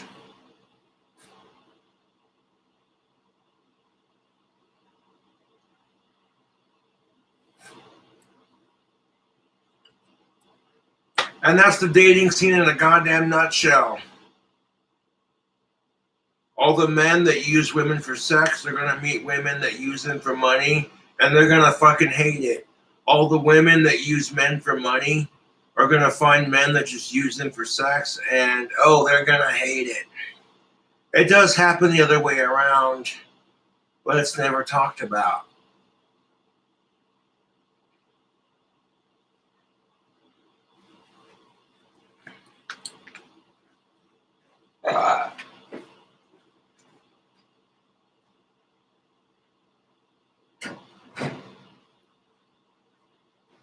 They gotta stop using each other for this shit.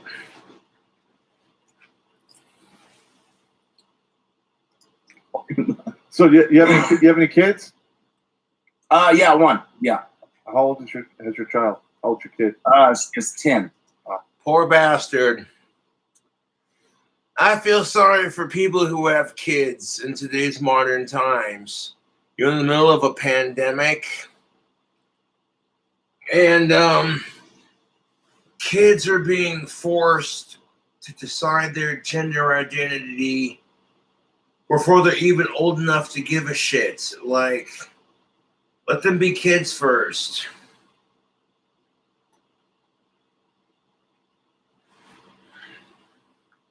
Oh, it's the best years. Yeah. Yeah. It's so great that I get to miss it, you know? So, you don't get to see her. So, like, yeah, man, I don't even live in a trailer, man. I live in a 40-foot motorhome with a 454 Chevy motor with dual exhaust and a light bar on it. Outstanding. So, is it a boy or a girl? Is your kid? You have a boy or a girl? Girl, daughter. She lives out in California. The hellhole. Oh, dude. Mm-mm. I feel sorry for anyone who has kids. That's gotta suck.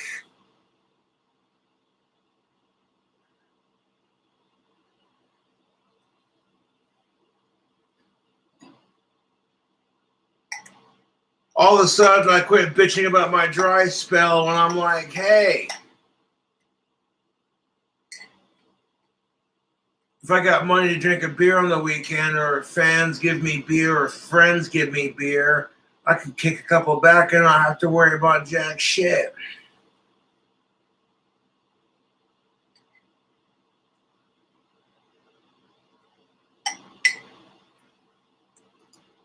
But you know, like 10 years, like I remember when my daughters were 10 years old, I could see the bitch switch growing on their back because it grows at the same time as their tits. Terrence Pop, that is horrible. The bitch switch? Is that like the asshole switch in men?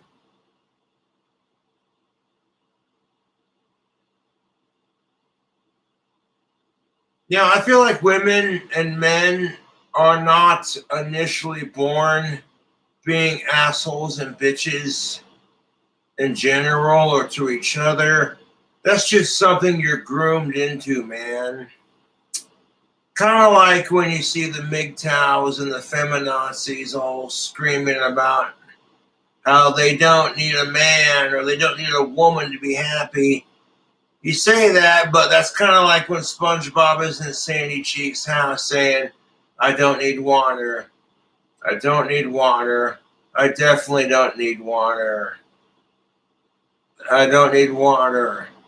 And then SpongeBob screams, I need it! And then, no, SpongeBob, no, Pinky! You'll sit there and bitch and moan about how you don't need a woman to make you happy, but secretly you want one so badly.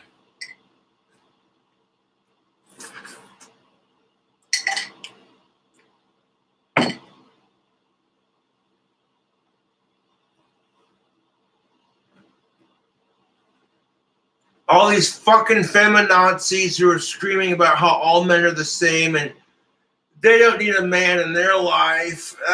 As soon as you find the good one that you're meant to be with for the rest of your life, or the woman, whatever you're into, no judgment. Hey, right? Then you're not complaining, dude. Come on.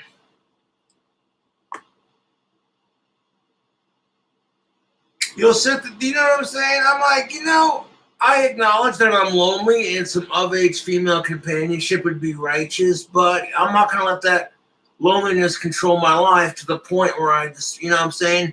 Because that's what it feels like. These MGTOWs, these incels, these simps, and these feminazis have let their lust for the opposite sex and their depression from being lonely control their life.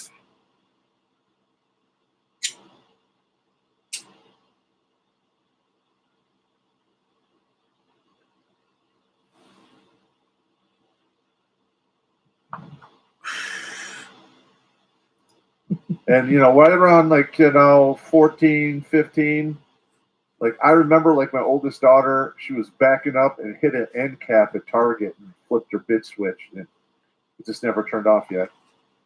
Total bummer. Yeah, it's kind of like when boys at that age discover they have this thing called testosterone. You know how that goes, right?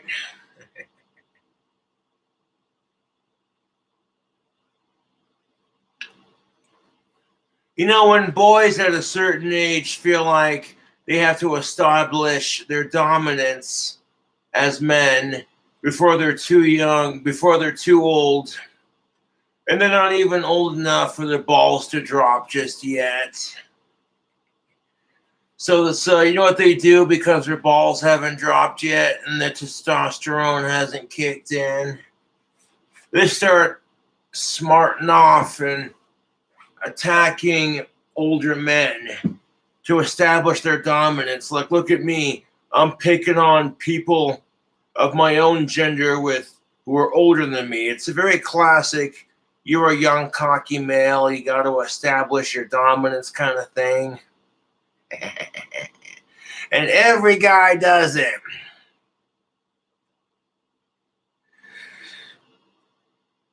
And by the time you are able to establish your dominance as a male, most of the people you're fighting it against are so old that it's not a fair fight anymore, and it kind of takes the fun out of life.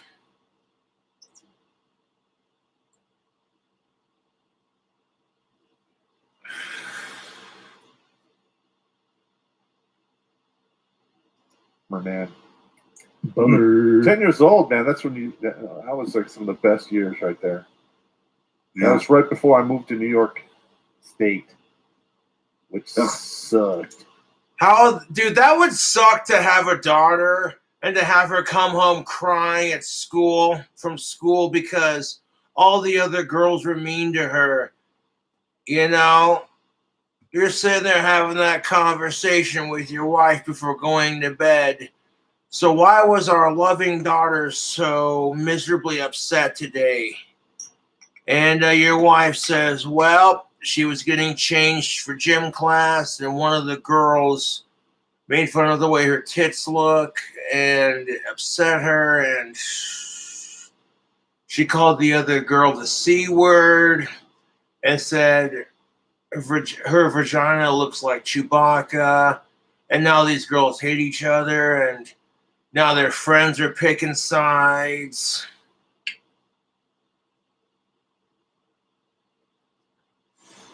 Okay, well, I know kids are mean to each other, but why is she taking it out on us? Hey, jeez. Red trash. Oh, dude. Like, literally, I drove 571 miles one way twice a month. That would suck. Like, if you're a dude and you have a son, it's easier to relate because you've been there, done that, brought the t-shirt. But if you were a dude trying to raise a daughter, different worlds, man. Could you imagine being a single dad and your daughter gets her first period and you're freaking out because you have no idea what to do?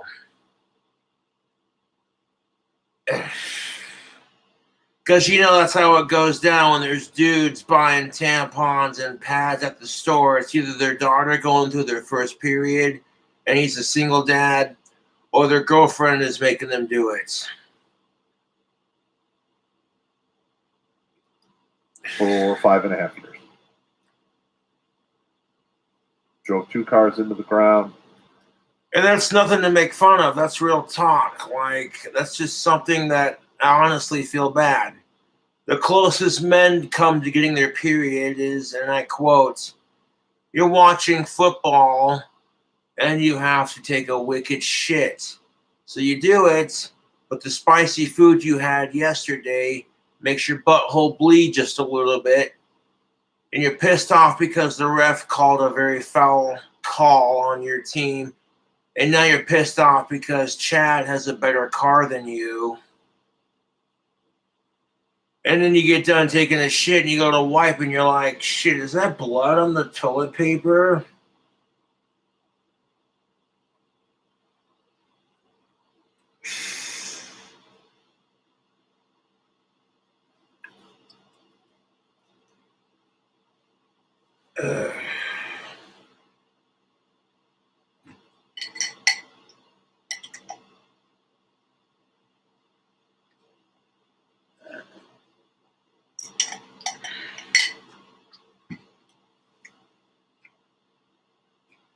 And note the similarities. When women get to that age, Terrence Popp calls it the bitch switch. You know what I'm saying? That's when this younger female has to compete with older females to show that she's prettier and that she's the next generation and she's stronger than they are.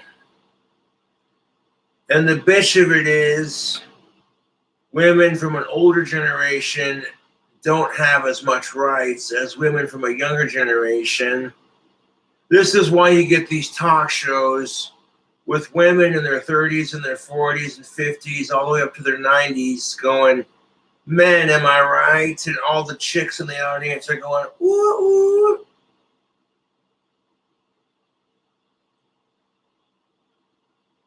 You got a bunch of chicks sitting there drinking morning mimosas, bitching about men, talking all this sexist, misogynistic, male-hating crap, and nobody says shit. But if you were to have a show where a bunch of guys are just wrenching on cars, drinking beer, burping and farting, scratching themselves, and talking shit about the crap women do, oh, geez, that's an attack on women. You're a sexist, misogynistic pig. How dare you?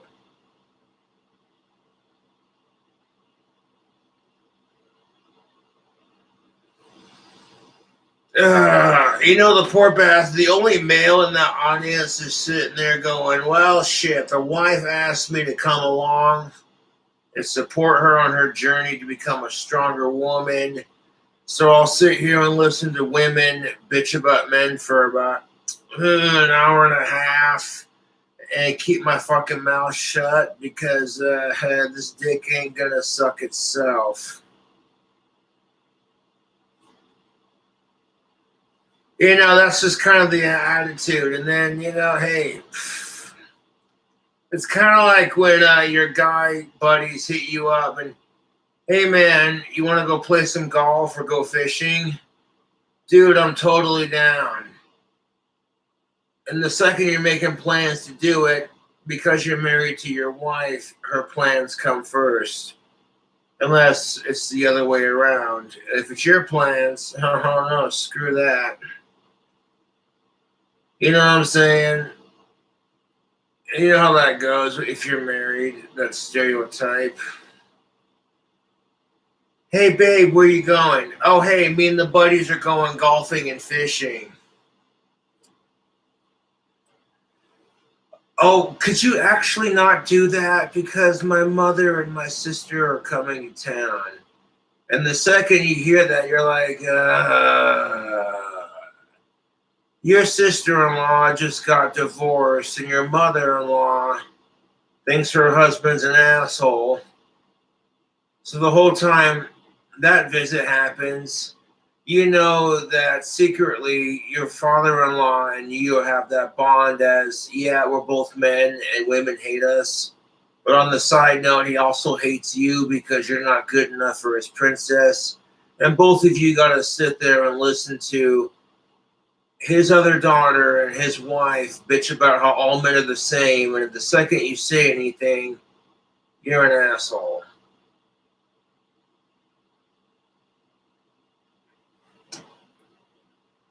And of course, you're like, babe, come on. I'll be back in time for your sister, I swear. Could you just do this? I need your support right now. Oh my God. And there are about 10 zillion things any man would rather do. And that's just it. If you can't get along with your mother-in-law, like to a degree, you know, if you guys can tolerate each other's company and that's it, cool. But I mean, like, if you flat out cannot, like, straight up stereotype and a half, you know what I'm saying? Like, I don't know, dude. That's your choice as people. I'm not here to judge who y'all marry or hook up with, but god damn it.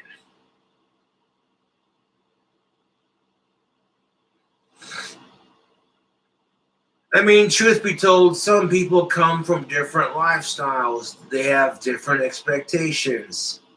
So when they see their youngins who are now grown adults breaking that mold and trying something different, you know, they worry about them. That's just how it is naturally, I guess.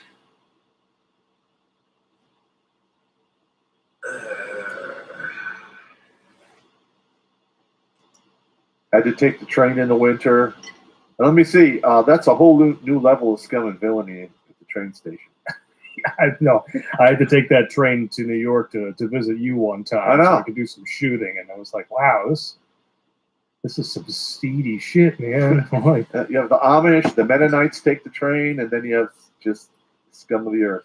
I'm expecting, like, you know, dime hookers to come up from behind the vending machine, wiping their mouth off, followed by like skeezy looking 70-year-old businessmen. Like, it was bad. That's bad shit, man. Yeah, so You got some stories on that too. So your daughter lives out in where in California she live? Out there in the GAY Bay. Oh, yeah. Why? Yes, I know exactly what you're talking about. A little bit. Yeah. Yeah, I lived up there for about 10 years, close to 10 years. And then I had to move back. She made me homeless in the middle of winter time. I had a $50,000 Honda Civic with Lamborghini doors, all decked out, and I was begging for gas because she emptied out my bank accounts, and begging for gas, getting out from farmers and stuff, opening up this Lamborghini door on my. Yeah, that just shows you how disposable us men really are. Because if your wife is not draining you of all your goddamn money, your daughter will certainly do it. Jeez.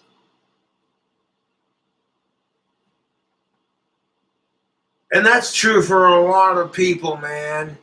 And you being the daddy, of course, you know your little girl is the most precious thing on the planet. You know what I'm saying? And women know this shit. So they learn to manipulate men from a very young age, and it starts with their dad. And then it moves on to the boyfriend she's trying to hook up with.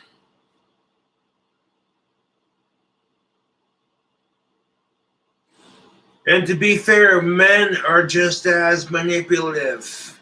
Let's not get that twisted.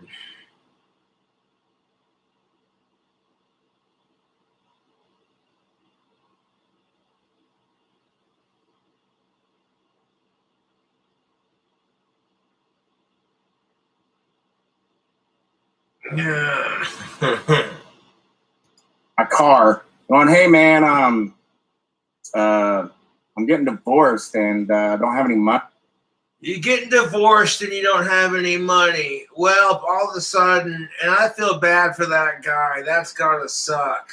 You're sitting there getting divorced and you have no money. Your wife takes everything. And then on top of it, the only source of income you would have would be to sell that Honda Civic that's worth 50 grand.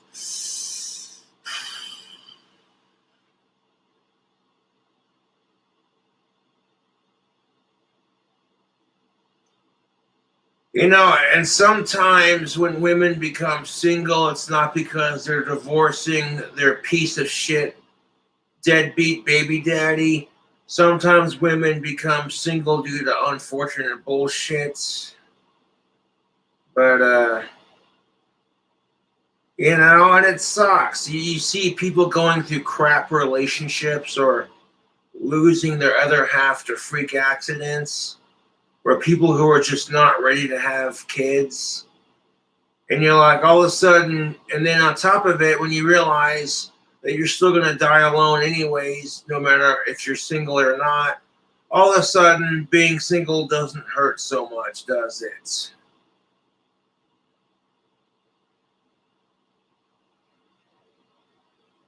You're sitting there, you're 25 years old, bitching and complaining because the woman you loved broke your heart. That bitch was sucking some other dude's dick, and you kicked his ass, and now your girlfriend put a restraining order on you because you're the tougher man and she can't handle it, or what the fuck ever, right? Oh, jeez. And you're sitting there whining and feeling sorry for yourself. But here comes an old man just walking by, and you ask him, hey man, why are you upset? And he looks at you and he says, young man, my wife just died. We've been married for 75 plus years. I love that woman with all my heart and soul. Half the time he forgets she's dead, and he has to live with that the rest of his goddamn life. And the best part of it is, he's so old he can't get his dick hard.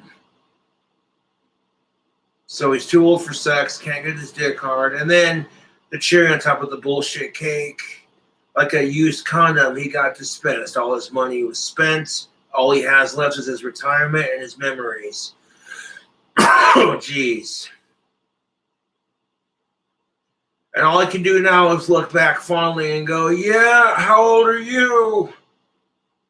And you look at him kind of like awkwardly, like 25. All of a sudden, you don't feel like you have it so bad, right? You're bitching about your girlfriend and all that bullshit. But then you realize you're 25 years old. You got your whole life ahead of you. And if you think that's the worst you have to experience on dating, guess what? It's not.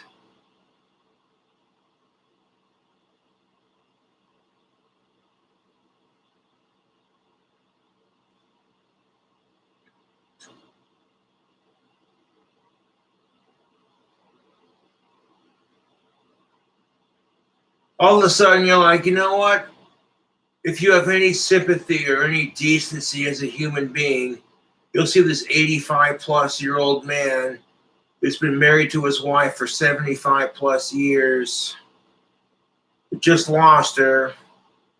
You see the heartache and pain in his eyes, but when he reflects upon his woman, the fondness in his eyes, that smile that crosses his face, and you think to yourself, shit, at the end of the day, it doesn't matter. You're still going to end up alone anyways. And wouldn't that be a bitch to sit there and encounter nothing but negativity on the dating scene? And you die alone regardless? Or you end up like that 75-plus-year-old man losing your wife before you do kind of thing and having to live with that kind of pain the rest of your life.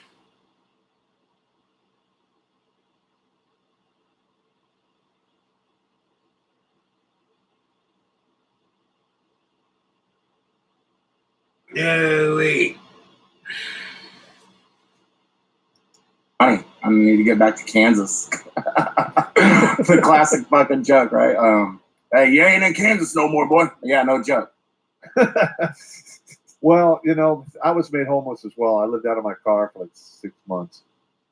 Yeah, that's you know, And here's the thing of it. If I won the lottery, I would donate to end poverty and homelessness in some way, shape, or form. I would try, I wouldn't just build my dream house, get some hair plugs, build a badass hot rod.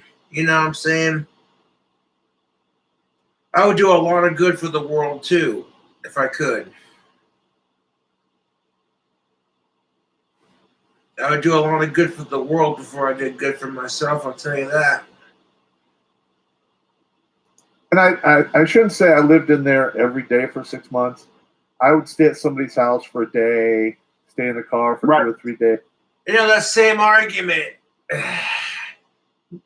You know what I'm saying? You got a woman talking to her friend on the phone, just bitching and moaning about how men are pigs and how she was walking by a bunch of construction workers and she was wearing a tube top and a mini skirt and some high heels, and how the men wolf whistled her and she's moaning because they're not her type and all men are pigs. But she walks by an 86-year-old woman who just lost her husband. And you know what the 86-year-old woman says? I wish the opposite sex still noticed me and gave me compliments. I miss that. At first, like you, I hated it. The silence. After a certain age, the compliments just stopped coming in. The silence was deafening, ear-ringing. And then on top of it, at first you loved it, but then after a while, and that's the bitch of it, dude. That's the female equivalent of a man losing his erections.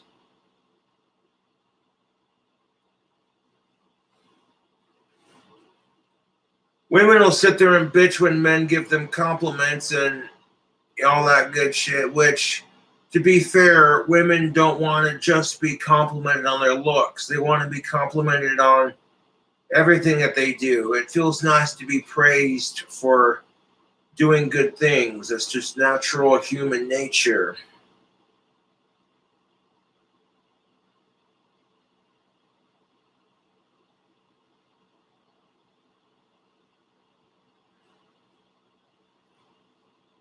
But then right there, when a woman's sex drive is at its peak, she wants to feel validated. Women feeling validated on their looks is no different than men having this gender-based need to feel validated by our strength. You know what I'm saying?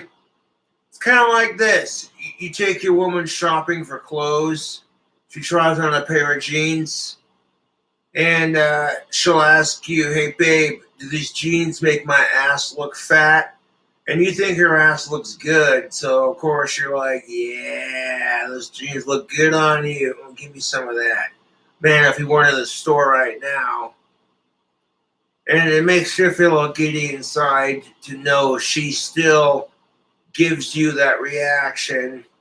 Even though she's capable of opening that pickle jar by herself, she might ask her strong, strapping man to do it for her. Like, hey, babe, could you help me open the pickle jar? Even though she's capable of doing it herself, you validate her beauty, she validates your strength. And that's what helps women and men connect with each other in some sense.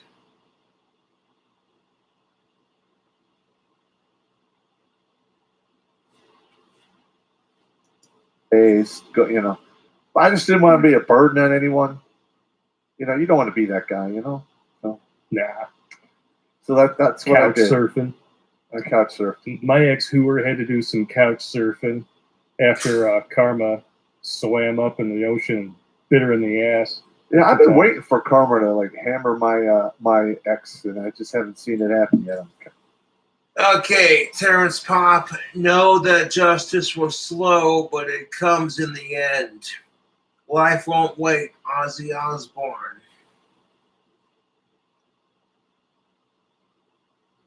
Take the news of the day and throw it away. I'm watching and I'll change. Who will carry the flame? It all feels very strange. And that being said, I need to make me another float. This stream is about 3 hours long. I might not watch the whole thing on one stream. I might come back to it tomorrow. I mean, it's the weekend, you know.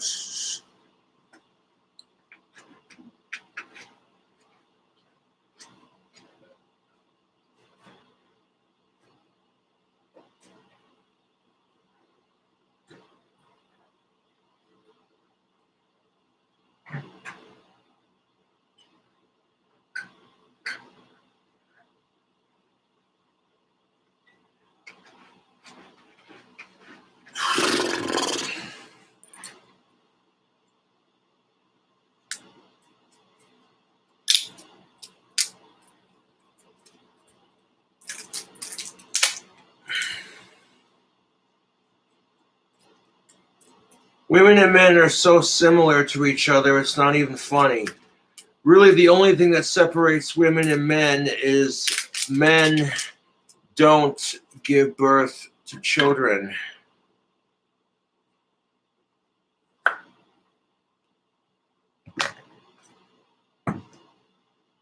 But for the most part, women and men are told you have to have the perfect body, blah, blah, blah, blah. Kind of disappointed. Damn it! Yeah, me too. I'm right with you. Yeah, I'm serious. I would not mind if she died. I know I get. Yeah, when you encounter someone that then becomes quote unquote your ex, and the encounter makes you so goddamn bitter that you're like, oh, I don't care if my ex dies, kind of thing, right? Ugh, that would be so toxic to be in, YouTube.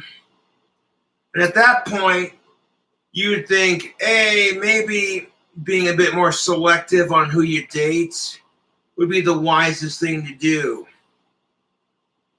Because you know what sucks, YouTube, is when you become the cliche on the dating scene.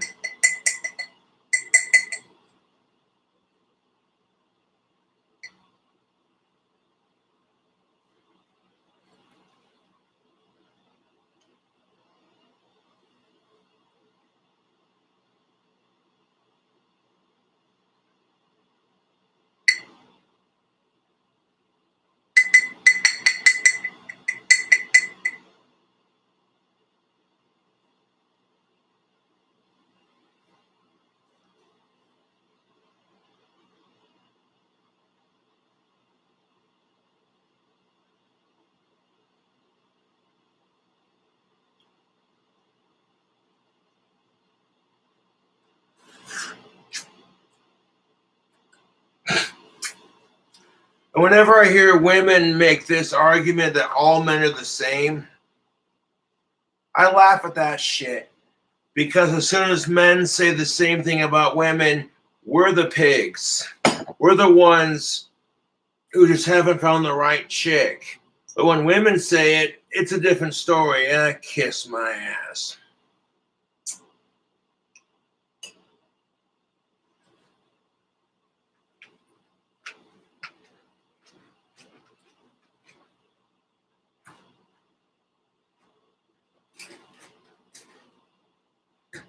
All of a sudden, the similarity starts to kick in. You're just like, wait a minute.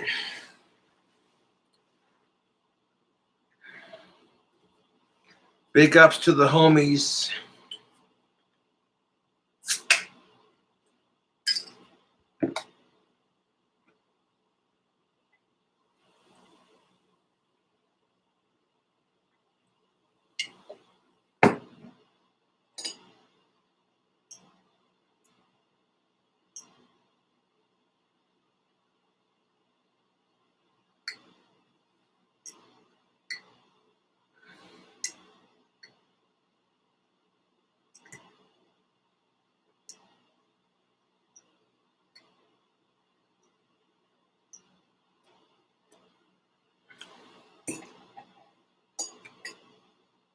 Get it? I'm right there, man. Like some people are like, "Oh, you don't really mean that." I'm like, "Oh no.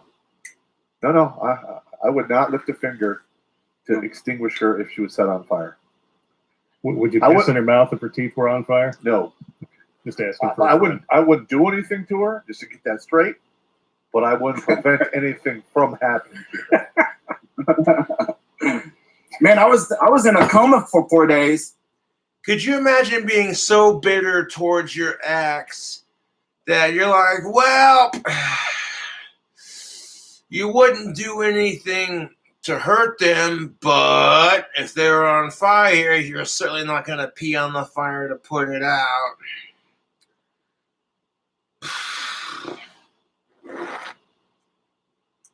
This is why, if it's even possible, if you're going to break up with someone, be on good terms with your ex. If it's not possible to be on good terms with your ex after you broke up with him, then congratulations, you landed yourself a real piece of shit.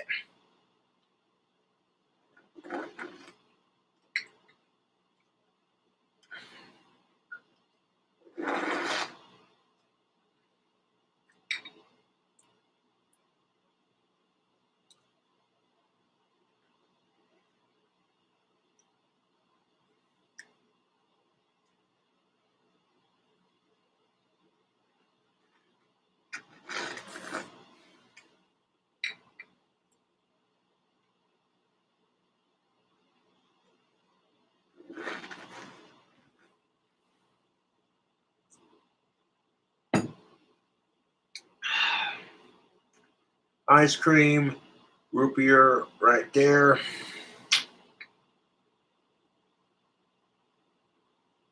Perfect. Right there. There's just enough foam on top. Oh, fuck.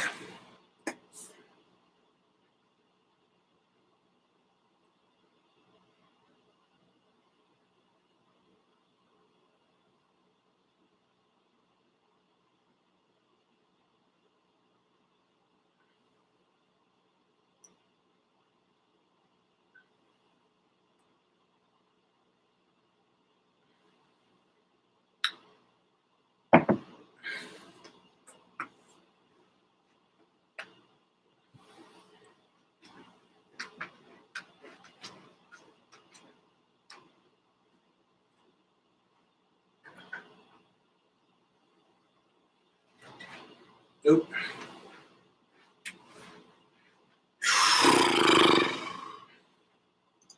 And my ex-wife didn't even let my daughter come out and see me while I was on my deathbed because they weren't even sure I was going to make it. That's messed up. Holy fuck! Wow. That is fucked. Dude, I'm glad that dude made it. Could you imagine being on such shitty terms with your ex-wife? You're on your deathbed, and your own kid is not allowed to see you because, hey, you might not make it. Even on the slight chance you might not make it, there's this thing called closure, and it's good for the human soul.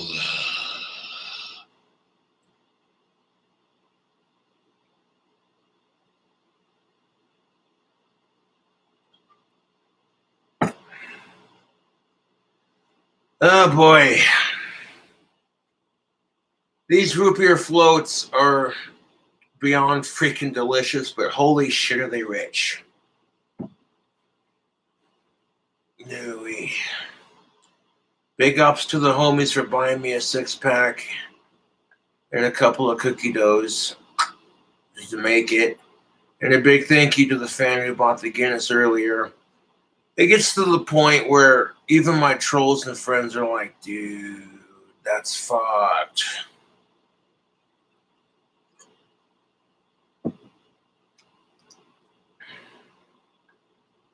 Fucking shit, bro. That what? Oh, that's right. You had a Yeah. That is one hell of an argument in physics, man. Damn. Yeah, I mean, I don't know. I mean, I was on my deathbed, you know what I mean? So, whatever. So you got to see the lobby. It felt like I was blackout drunk, to be honest with you. I came to and felt like I just blacked out for a day or two. You know. I got blown up in Iraq, and I got to see the lobby for a second or two. Let me tell you,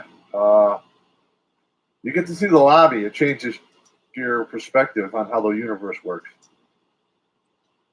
That's some heavy shit. Terrence Pop, thank you for your service. Appreciate it.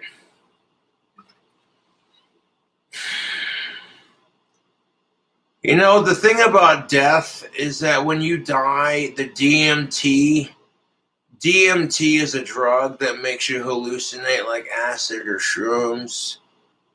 But it only happens 3 times in your life. Once before you're born, and periodically when you dream at night. When you're sleeping and in deep enough sleep, you know what I'm saying, your brain will fire off just a little bit of DMT, and that's what causes your dreams to happen. DMT is a natural chemical that's produced in the human brain. And the very last time it fires off is when your body thinks, oh shit, I'm about to die. Lo and behold, or you might die, or you're in that situation kind of thing, and then your brain will go into system overload. You know what I'm saying?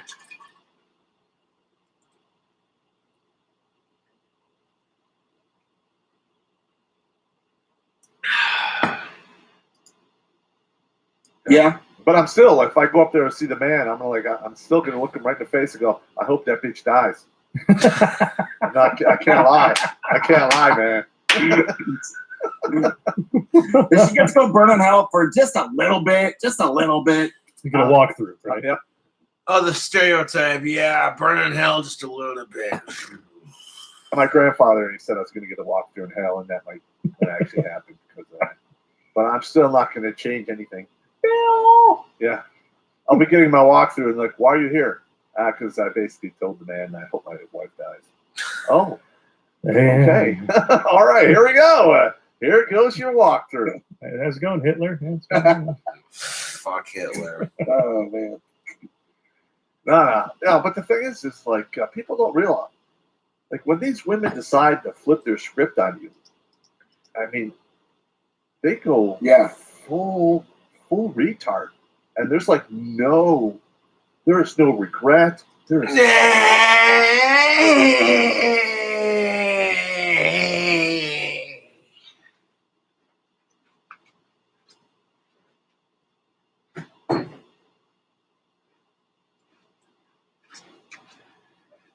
So, according to Terrence Pop, when women decide to quote unquote flip the script, they go full retard. There's no regrets, no mercy, no mercy, none of that shit. None of that shit. Well, when men find out that women can be just as manipulative, it scares us, doesn't it, boys? Yeah, it do. Just like when women find out that men are just as emotional, it freaks them out too. Jeez.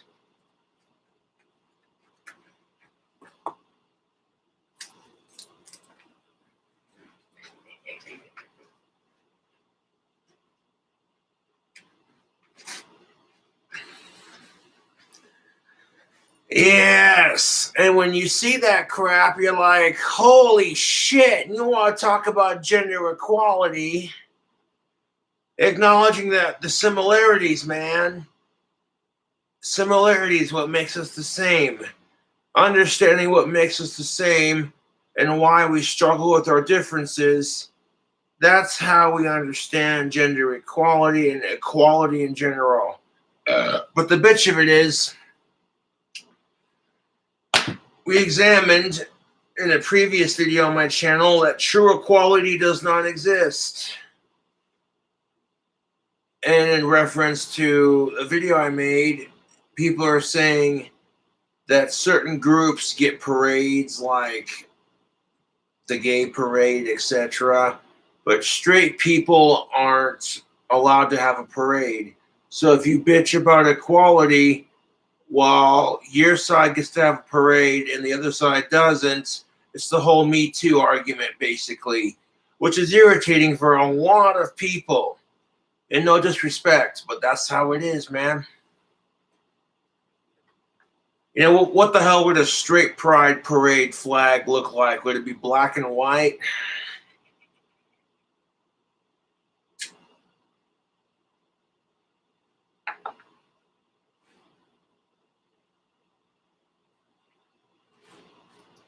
They don't care if they ruin the life of their own child. They don't care. They don't care. No, you're right. Also, happy birthday, Tommy, or Tony.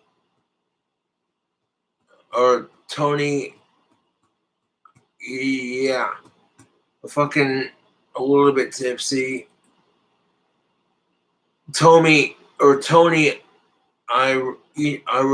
You know, the guitarist for Black Sabbath. Yeah. That dude inspires me to play guitar. This dude lost his fucking fingertips in a work accident, mind you. And he plays the guitar with the pick in his left hand and his fretting hand on the right, versus fretting with the left. Tony Iommi. There we go. Yeah. It was his birthday today, yesterday. Yeah. You know what I'm saying? And I'm like, that's just it. This guy was like, I'm not going to let a lack of fingertips stop me from rocking a sick guitar.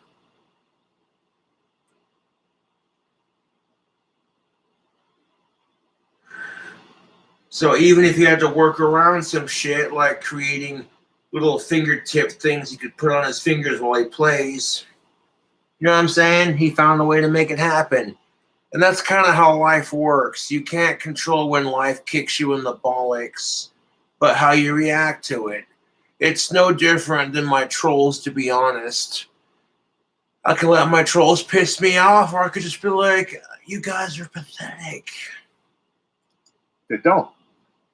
So I don't get it myself, but which I didn't know until today, which would explain the comment that I got on my live stream earlier. They're like, it's Tommy Loren's birthday. I Googled it and like, no, it's not. And then on Facebook, they said it was Tony Iommi's birthday.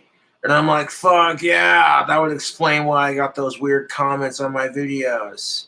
Because my fans are like, Cobra's an Ozzy fan and he listens to Black Sabbath.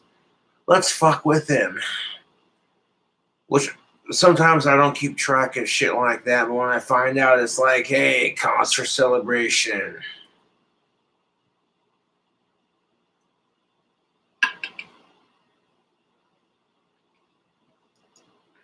Yeah.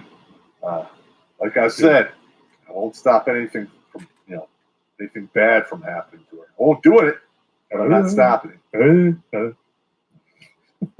Kami's gonna Kami. I will not intervene. Commies.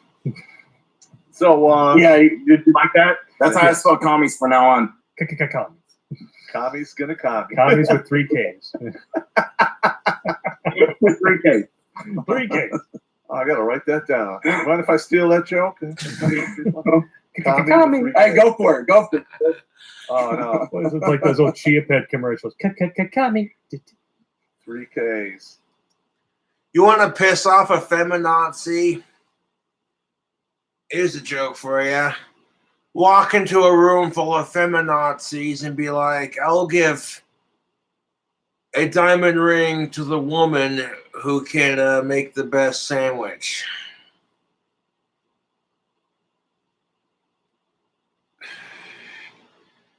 You know, you ask your woman to make you a sandwich, it's like, well, that pussy ain't gonna suck itself, man.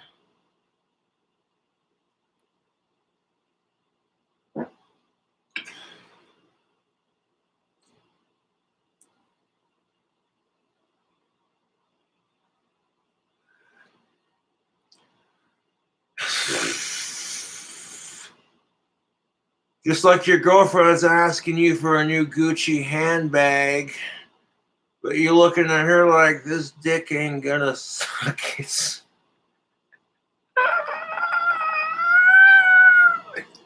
Right? No. Hey, that you know is what I want so to do? true. I really want to. I want to create our own platforms too. like if my girlfriend wanted a fur coat, I would take an animal that died of natural causes that was well taken care of. Like, say my girlfriend wanted an albino tiger fur coat. So I'd go to a zoo and be like, at the zoo, I would be like, I want to buy the corpse of your oldest white tiger when it dies. My girlfriend wants a fur coat. Kind of thing. It dies naturally of natural causes. It's well taken care of. And then I would pay a taxidermist to make my girlfriend a fur coat that would fit her like a glove. The animal wasn't tortured for it.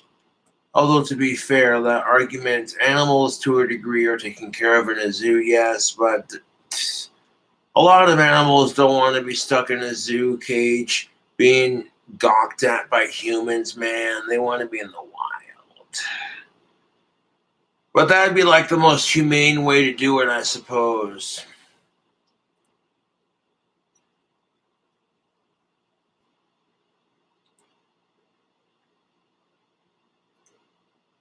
So that when all your wife's gal pals are going, oh my God, you got a fur coat. And then you got the one animal rights activist member of the group going, I'm going to slut shame her because that coat looks nice and I'm jealous that she has someone and I don't, kind of thing. But she'll justify that by saying, I can't believe your husband would buy you an animal fur skin coat, you piece of shit. To which she replies, oh, he paid a private zoo to humanely extract this animal that died of natural causes. It was going to get buried or cremated and put in like the zoo cemetery or whatever. You know what I'm saying? And then they'll just shut right the fuck up after that. With conservatives that can act, or even like just their family or something, to show like how the Solidarity. TV shows back in the day used to be more family oriented and things like that, and they had like a little story, like a little at the end. Yes. Something that you learned. No. Yeah. Well, for instance, we're okay. Let's just talk about it right now. Uh-oh. All right. Uh-oh. I am so sick and tired of woke Hollywood and all of their horse shit. Oh. I am so sick of them. I won't even let them suck my dick. I'm sick of it. Oh, yeah. Okay. I get where Terrence Pop is coming from on this. The whole, I'm so sick of woke Hollywood and all the woke tards. It's okay to be informed and woke on issues, but when you're trying so hard to be woke on issues that everything offends you and you have to make some grand statement about it. Jeez.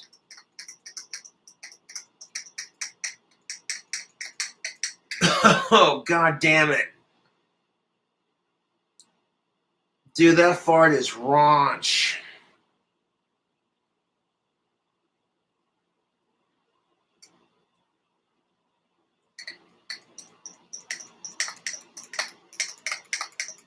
Let me just stir this root beer float up and give the fork a lick.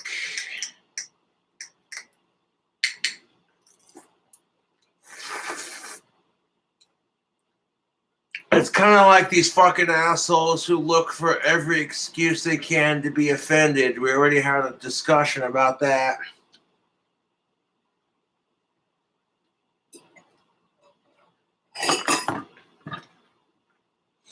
You know, the kind of people that are just like, they want to be offended, but as soon as they are offended, they're pissed off. Yeah. You got to be pretty sick of it to give up a free tonsil massage.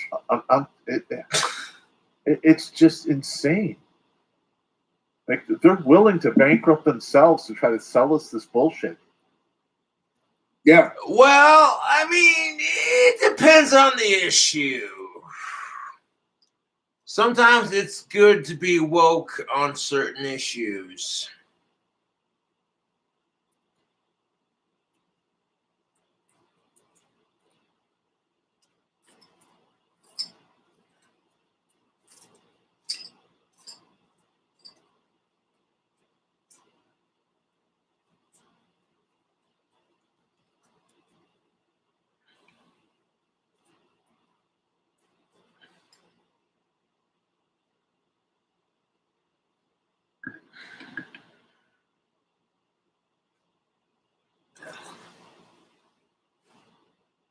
Like, if you got some asshole trying to advocate for some sick shit, and then you got some other person who says, fuck you, you're a disgusting piece of shit. That's one thing. That's morals, dude.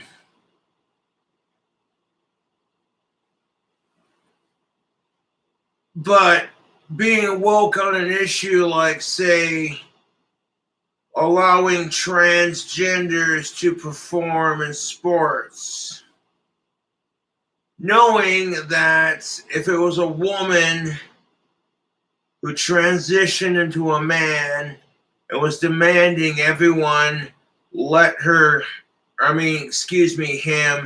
join sports, and they said, no, we're not gonna, and they said, and the woke issue being, you should let trans people perform, or better yet, let trans people have their own goddamn league, so it's not even an issue. You know what I'm saying? But you got people who are going, yeah, but wait a minute. These dudes doing this crap have reaped the benefits of being a man and having testosterone. You know what I'm saying? And lo and behold, all of a sudden now they inject themselves with estrogen. Even though women everywhere have said that having estrogen in a pussy and a pair of tits doesn't make you a woman, yet you got men doing this crap and demanding everyone calls them a woman. Like I said, very confusing times we live in.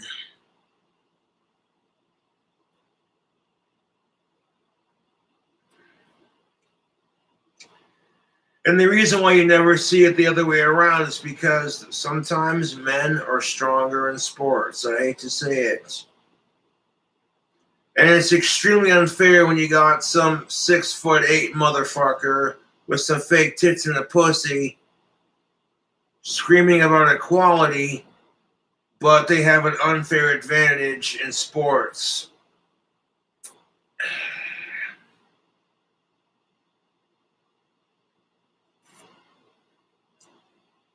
You'll ban people for taking steroids in sports, but no.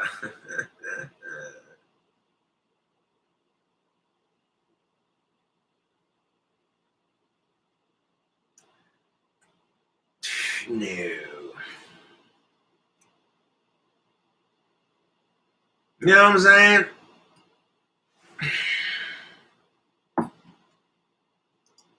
And it's all just, Never go full comic. yeah, Never go full comic.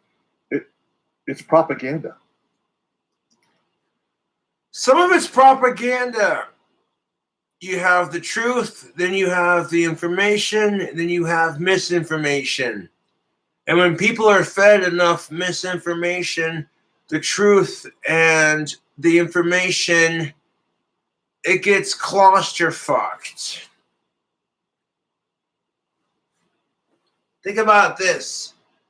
If 2 + 2 = 4, but some woke tart says, no, it actually equals fish, and then they try to spin some verbal gymnastics to make you think it equals fish, and then you start believing their bullshit, all of a sudden the truth becomes a lie. This is kind of like when they're like, oh, no, slavery only happened to a certain group of people. Whites were never enslaved. Don't believe that crap. Then then you look up Irish and Scottish history, all of a sudden you're like, oh, it makes your mind go because you're woke up to the truth. Being woke is not necessarily a bad thing. Sometimes it doesn't hurt to do some fucking research. And the left would love to sit there and perpetuate this narrative that only blacks get fucked with, that only women get fucked with, and everyone else that gets fucked with, well, they deserved it because they're the ones that caused it, kind of thing. While the right will sit there and say, hey, we get fucked with too. And then as soon as they say that, it becomes this fucking bullshit argument. You got the Me Too side on one hand, and you got the woke tards on the other fucking hand, and everyone's pissed about something. It's exhausting. It's so fucking exhausting. You're just like, where's the... Oh, here it is.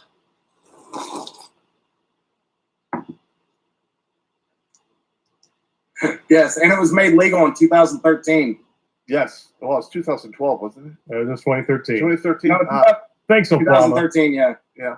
Fuck you and your facts, man. That doesn't make it true. Yep. I'm just Oh, kidding. sorry. You're right, you're right. The former Hey, I'm going to get Kenyan other chief. facts wrong, okay? I'm Both Republicans and Democrats hate being fact-checked. Both Democrats and Republicans hate being proven wrong. And that doesn't have anything to do with, whether you're Democrat or Republican. It's just a simple fact of nobody likes being told you're wrong and then proven that you're wrong on top of it. It really fucking pisses people off. just playing with you, bro. The former Yeah, no, Kenyan chief. it's cool, man. Stunning and brave.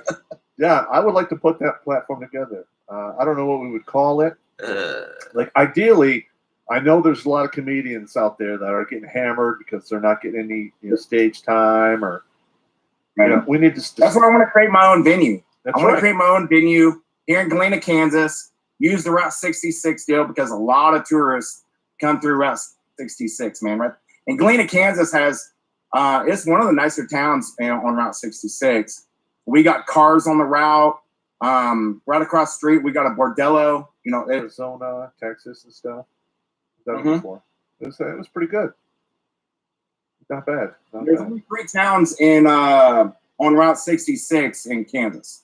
Yeah. It's Galena, Kansas, Riverton, and Baxter Springs. And I'll tell you what, my grandpa, when I'd help him out with his houses and stuff, painting and whatever, because what they did was they bought houses, fix them up, and then rent to own them.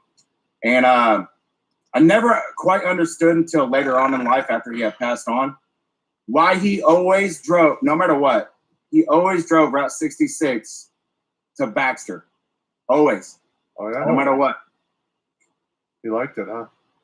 Yeah, he loved it. And here in Galena, my grandpa used to own a furniture store also back in the day, and now it's True Value. And and some people that I went to high school with now own True Value. And I support local businesses. The heck with commies. You know what I call Walmart customers? Huh. Commies. oh my God, this argument.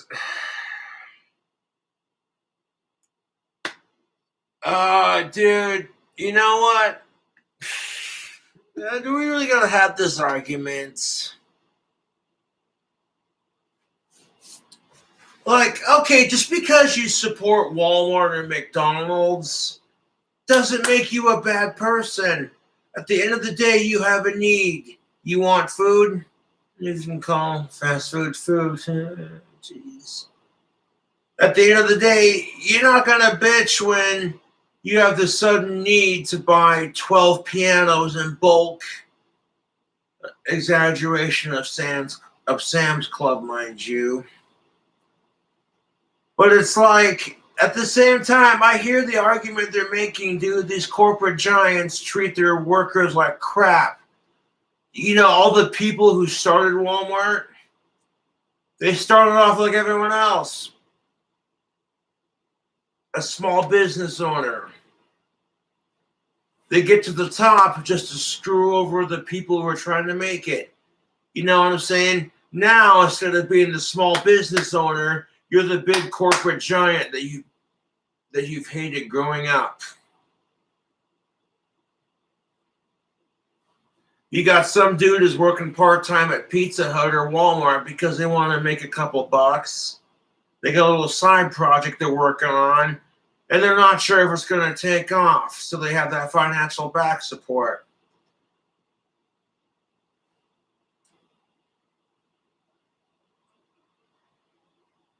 And I'm like, dude, you want to call someone a commie because they shop at Walmart? Dude, you're trying way too hard. Just stop. The way I see it, even though Walmart treats their workers like crap, you're still supporting an American business.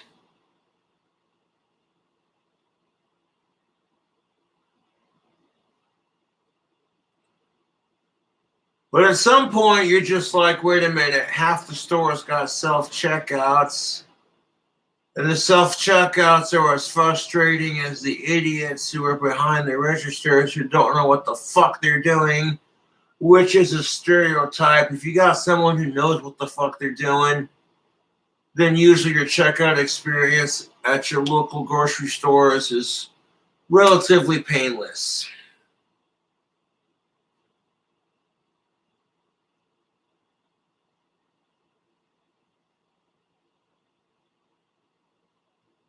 But, you want to talk about supporting small business. And I get it. You're one of those people that's like, fuck big business. Support the local industries, man. I'm all for it 1,000%, man. But a lot of these big time companies started off as small businesses. And here's the best part. You don't know what those coworkers are going through. You don't know what they have to do for their job. You don't know if they have any small businesses on their own. So maybe by shopping at these locations, you're supporting people who have their own business on the side outside of their main job. You don't know.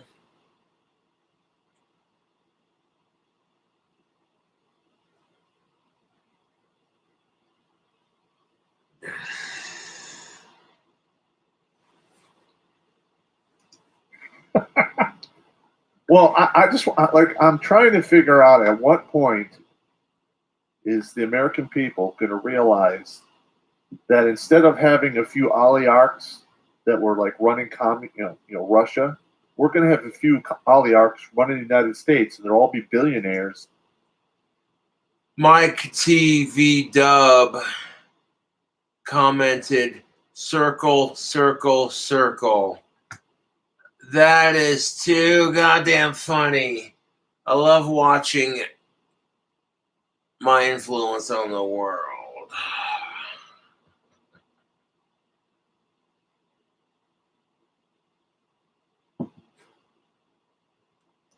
And they own these big, huge corporations.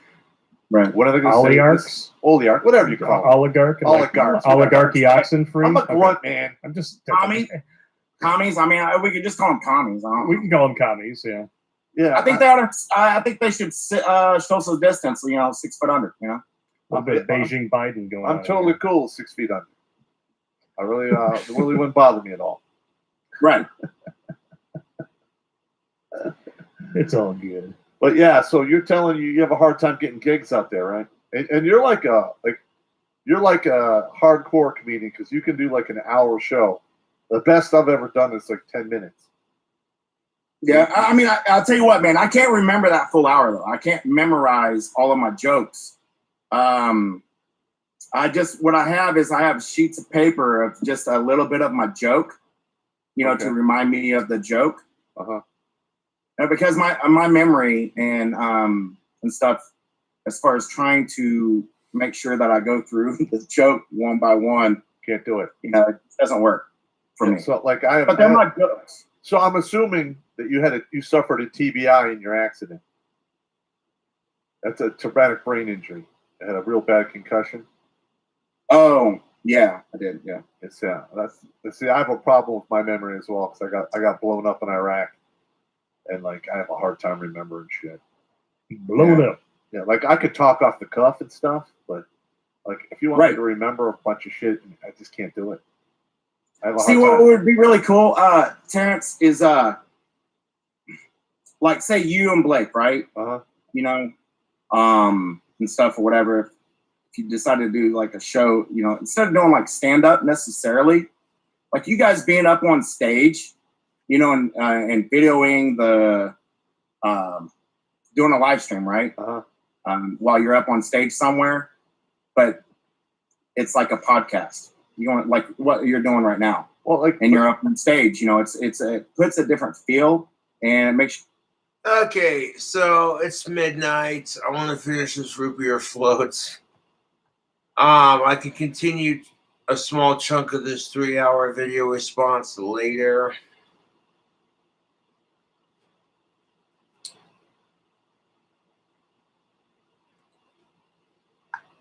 Okay, so the video is "We Love Strong Women," grunt, GRUNT, speak live, Terrence Pop. It's a competitive world, you know. Before I even watch the rest of this and continuing videos, you know what I'm saying? It's a competitive world we live in.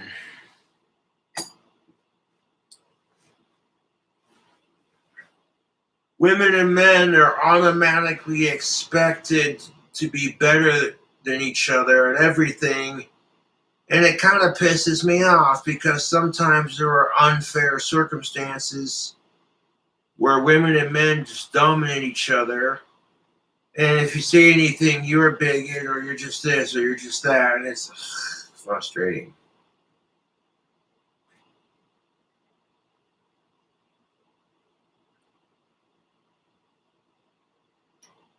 I like hanging out with my fans on the weekends, regardless if they do anything for me or not.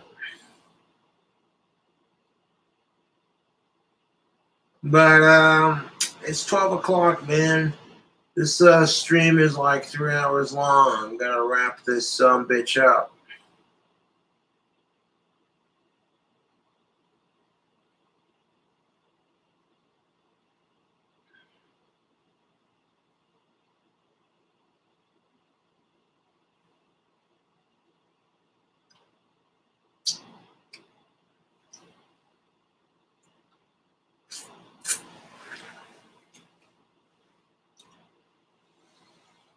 Ugh.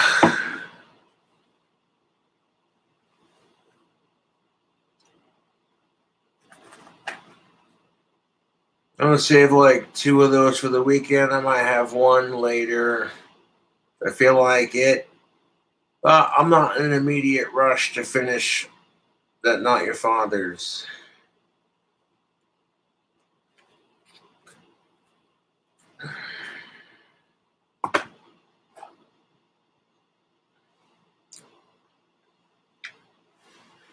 Instead of sitting there being like, hey, you know what?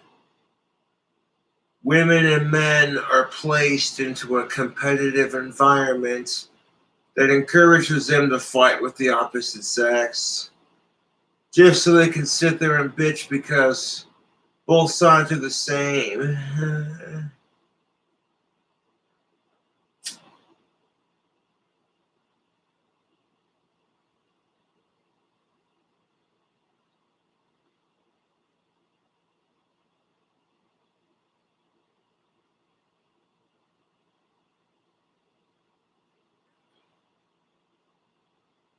Oh, shite. Excuse me.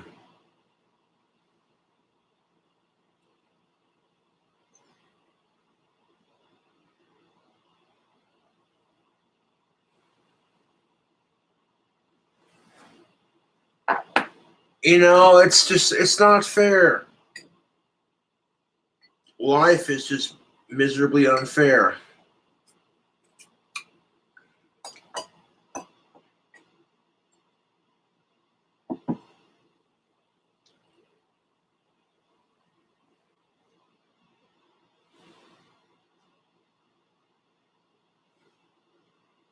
Appreciate you watching me go live.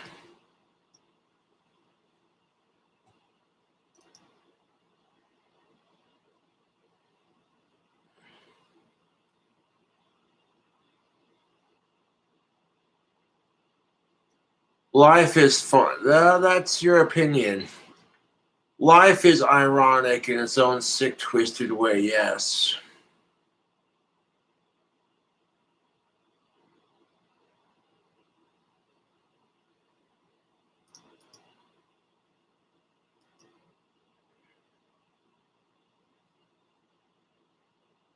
I disagree.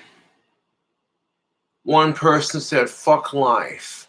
I say life is what you make of it, man.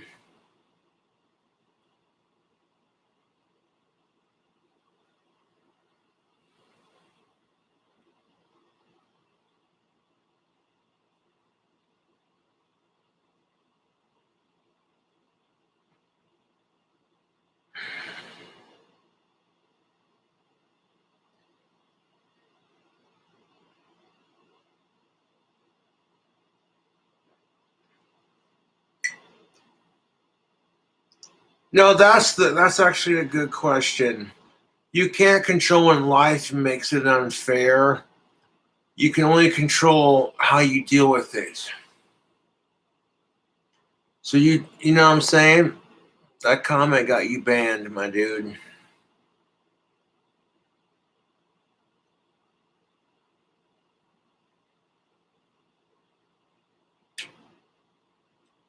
King Cobra JFS, ever had Not Your Father's Mountain Dew? No, I haven't, but I've had a variant of it that tastes pretty good, yes.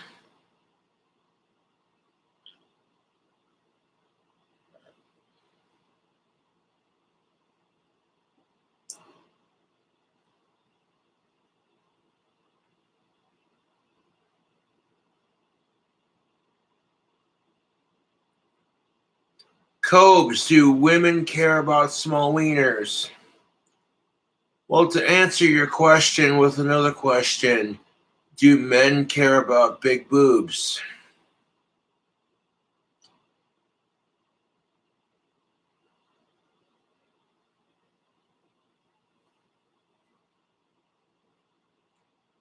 Size matters not.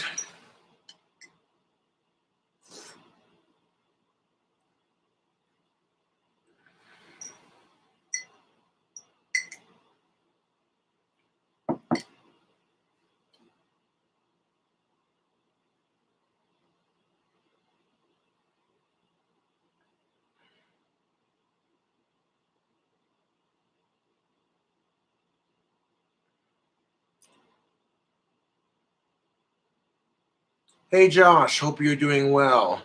Fantastic. Thank you for asking. Anyways, YouTubes, we're going to end the stream to finish what's in my cup. And I want to go to bed because it is almost 1 o'clock on a Saturday. It's the weekend. Get out there and make it happen. Don't let the other side ruin your perspective on dating. Just keep focusing on you and, you know what I'm saying?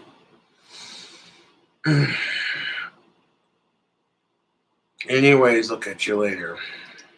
Subscribe for more.